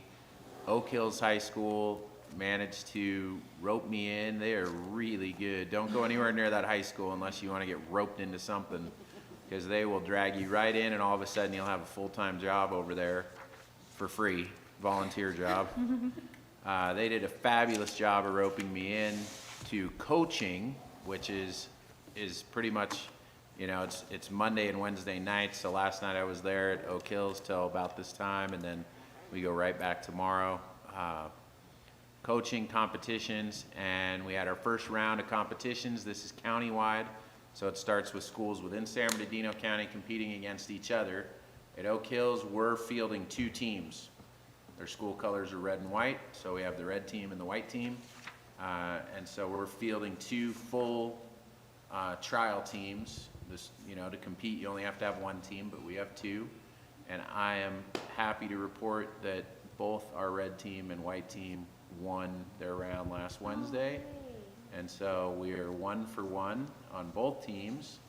And next Wednesday, we go into round 2, not tomorrow, Wednesday, next Wednesday. They passed it for Veterans Day. So we go 4 rounds, and then if you're ranked high enough, then you move into the semis. And if you win countywide, you go to state. So it's kind of a big deal. If you win state, you go to nationals. Nice. So it can become a real big deal real quick. Last year, Oak took 2nd place, but I wasn't the coach last year. Oh, Second place where, statewide? Look out. Statewide? Countywide. Okay. Countywide. So think good things, think good thoughts for my kids over at Oak, and wish us some luck on that we make it through the county round. I'm hopeful. I think they can do it. The kids are amazing. It's amazing. It's amazing to watch. They're better than some of the real attorneys at the courthouse. I hope some of the real attorneys saw that. They are. It's amazing to watch them. So that's what I'm doing these days, all the time that I'm not here at work. And motion to adjourn. Motion. Second, and all in favor, aye. Thanks for staying, Happy everybody. Thanksgiving, everybody.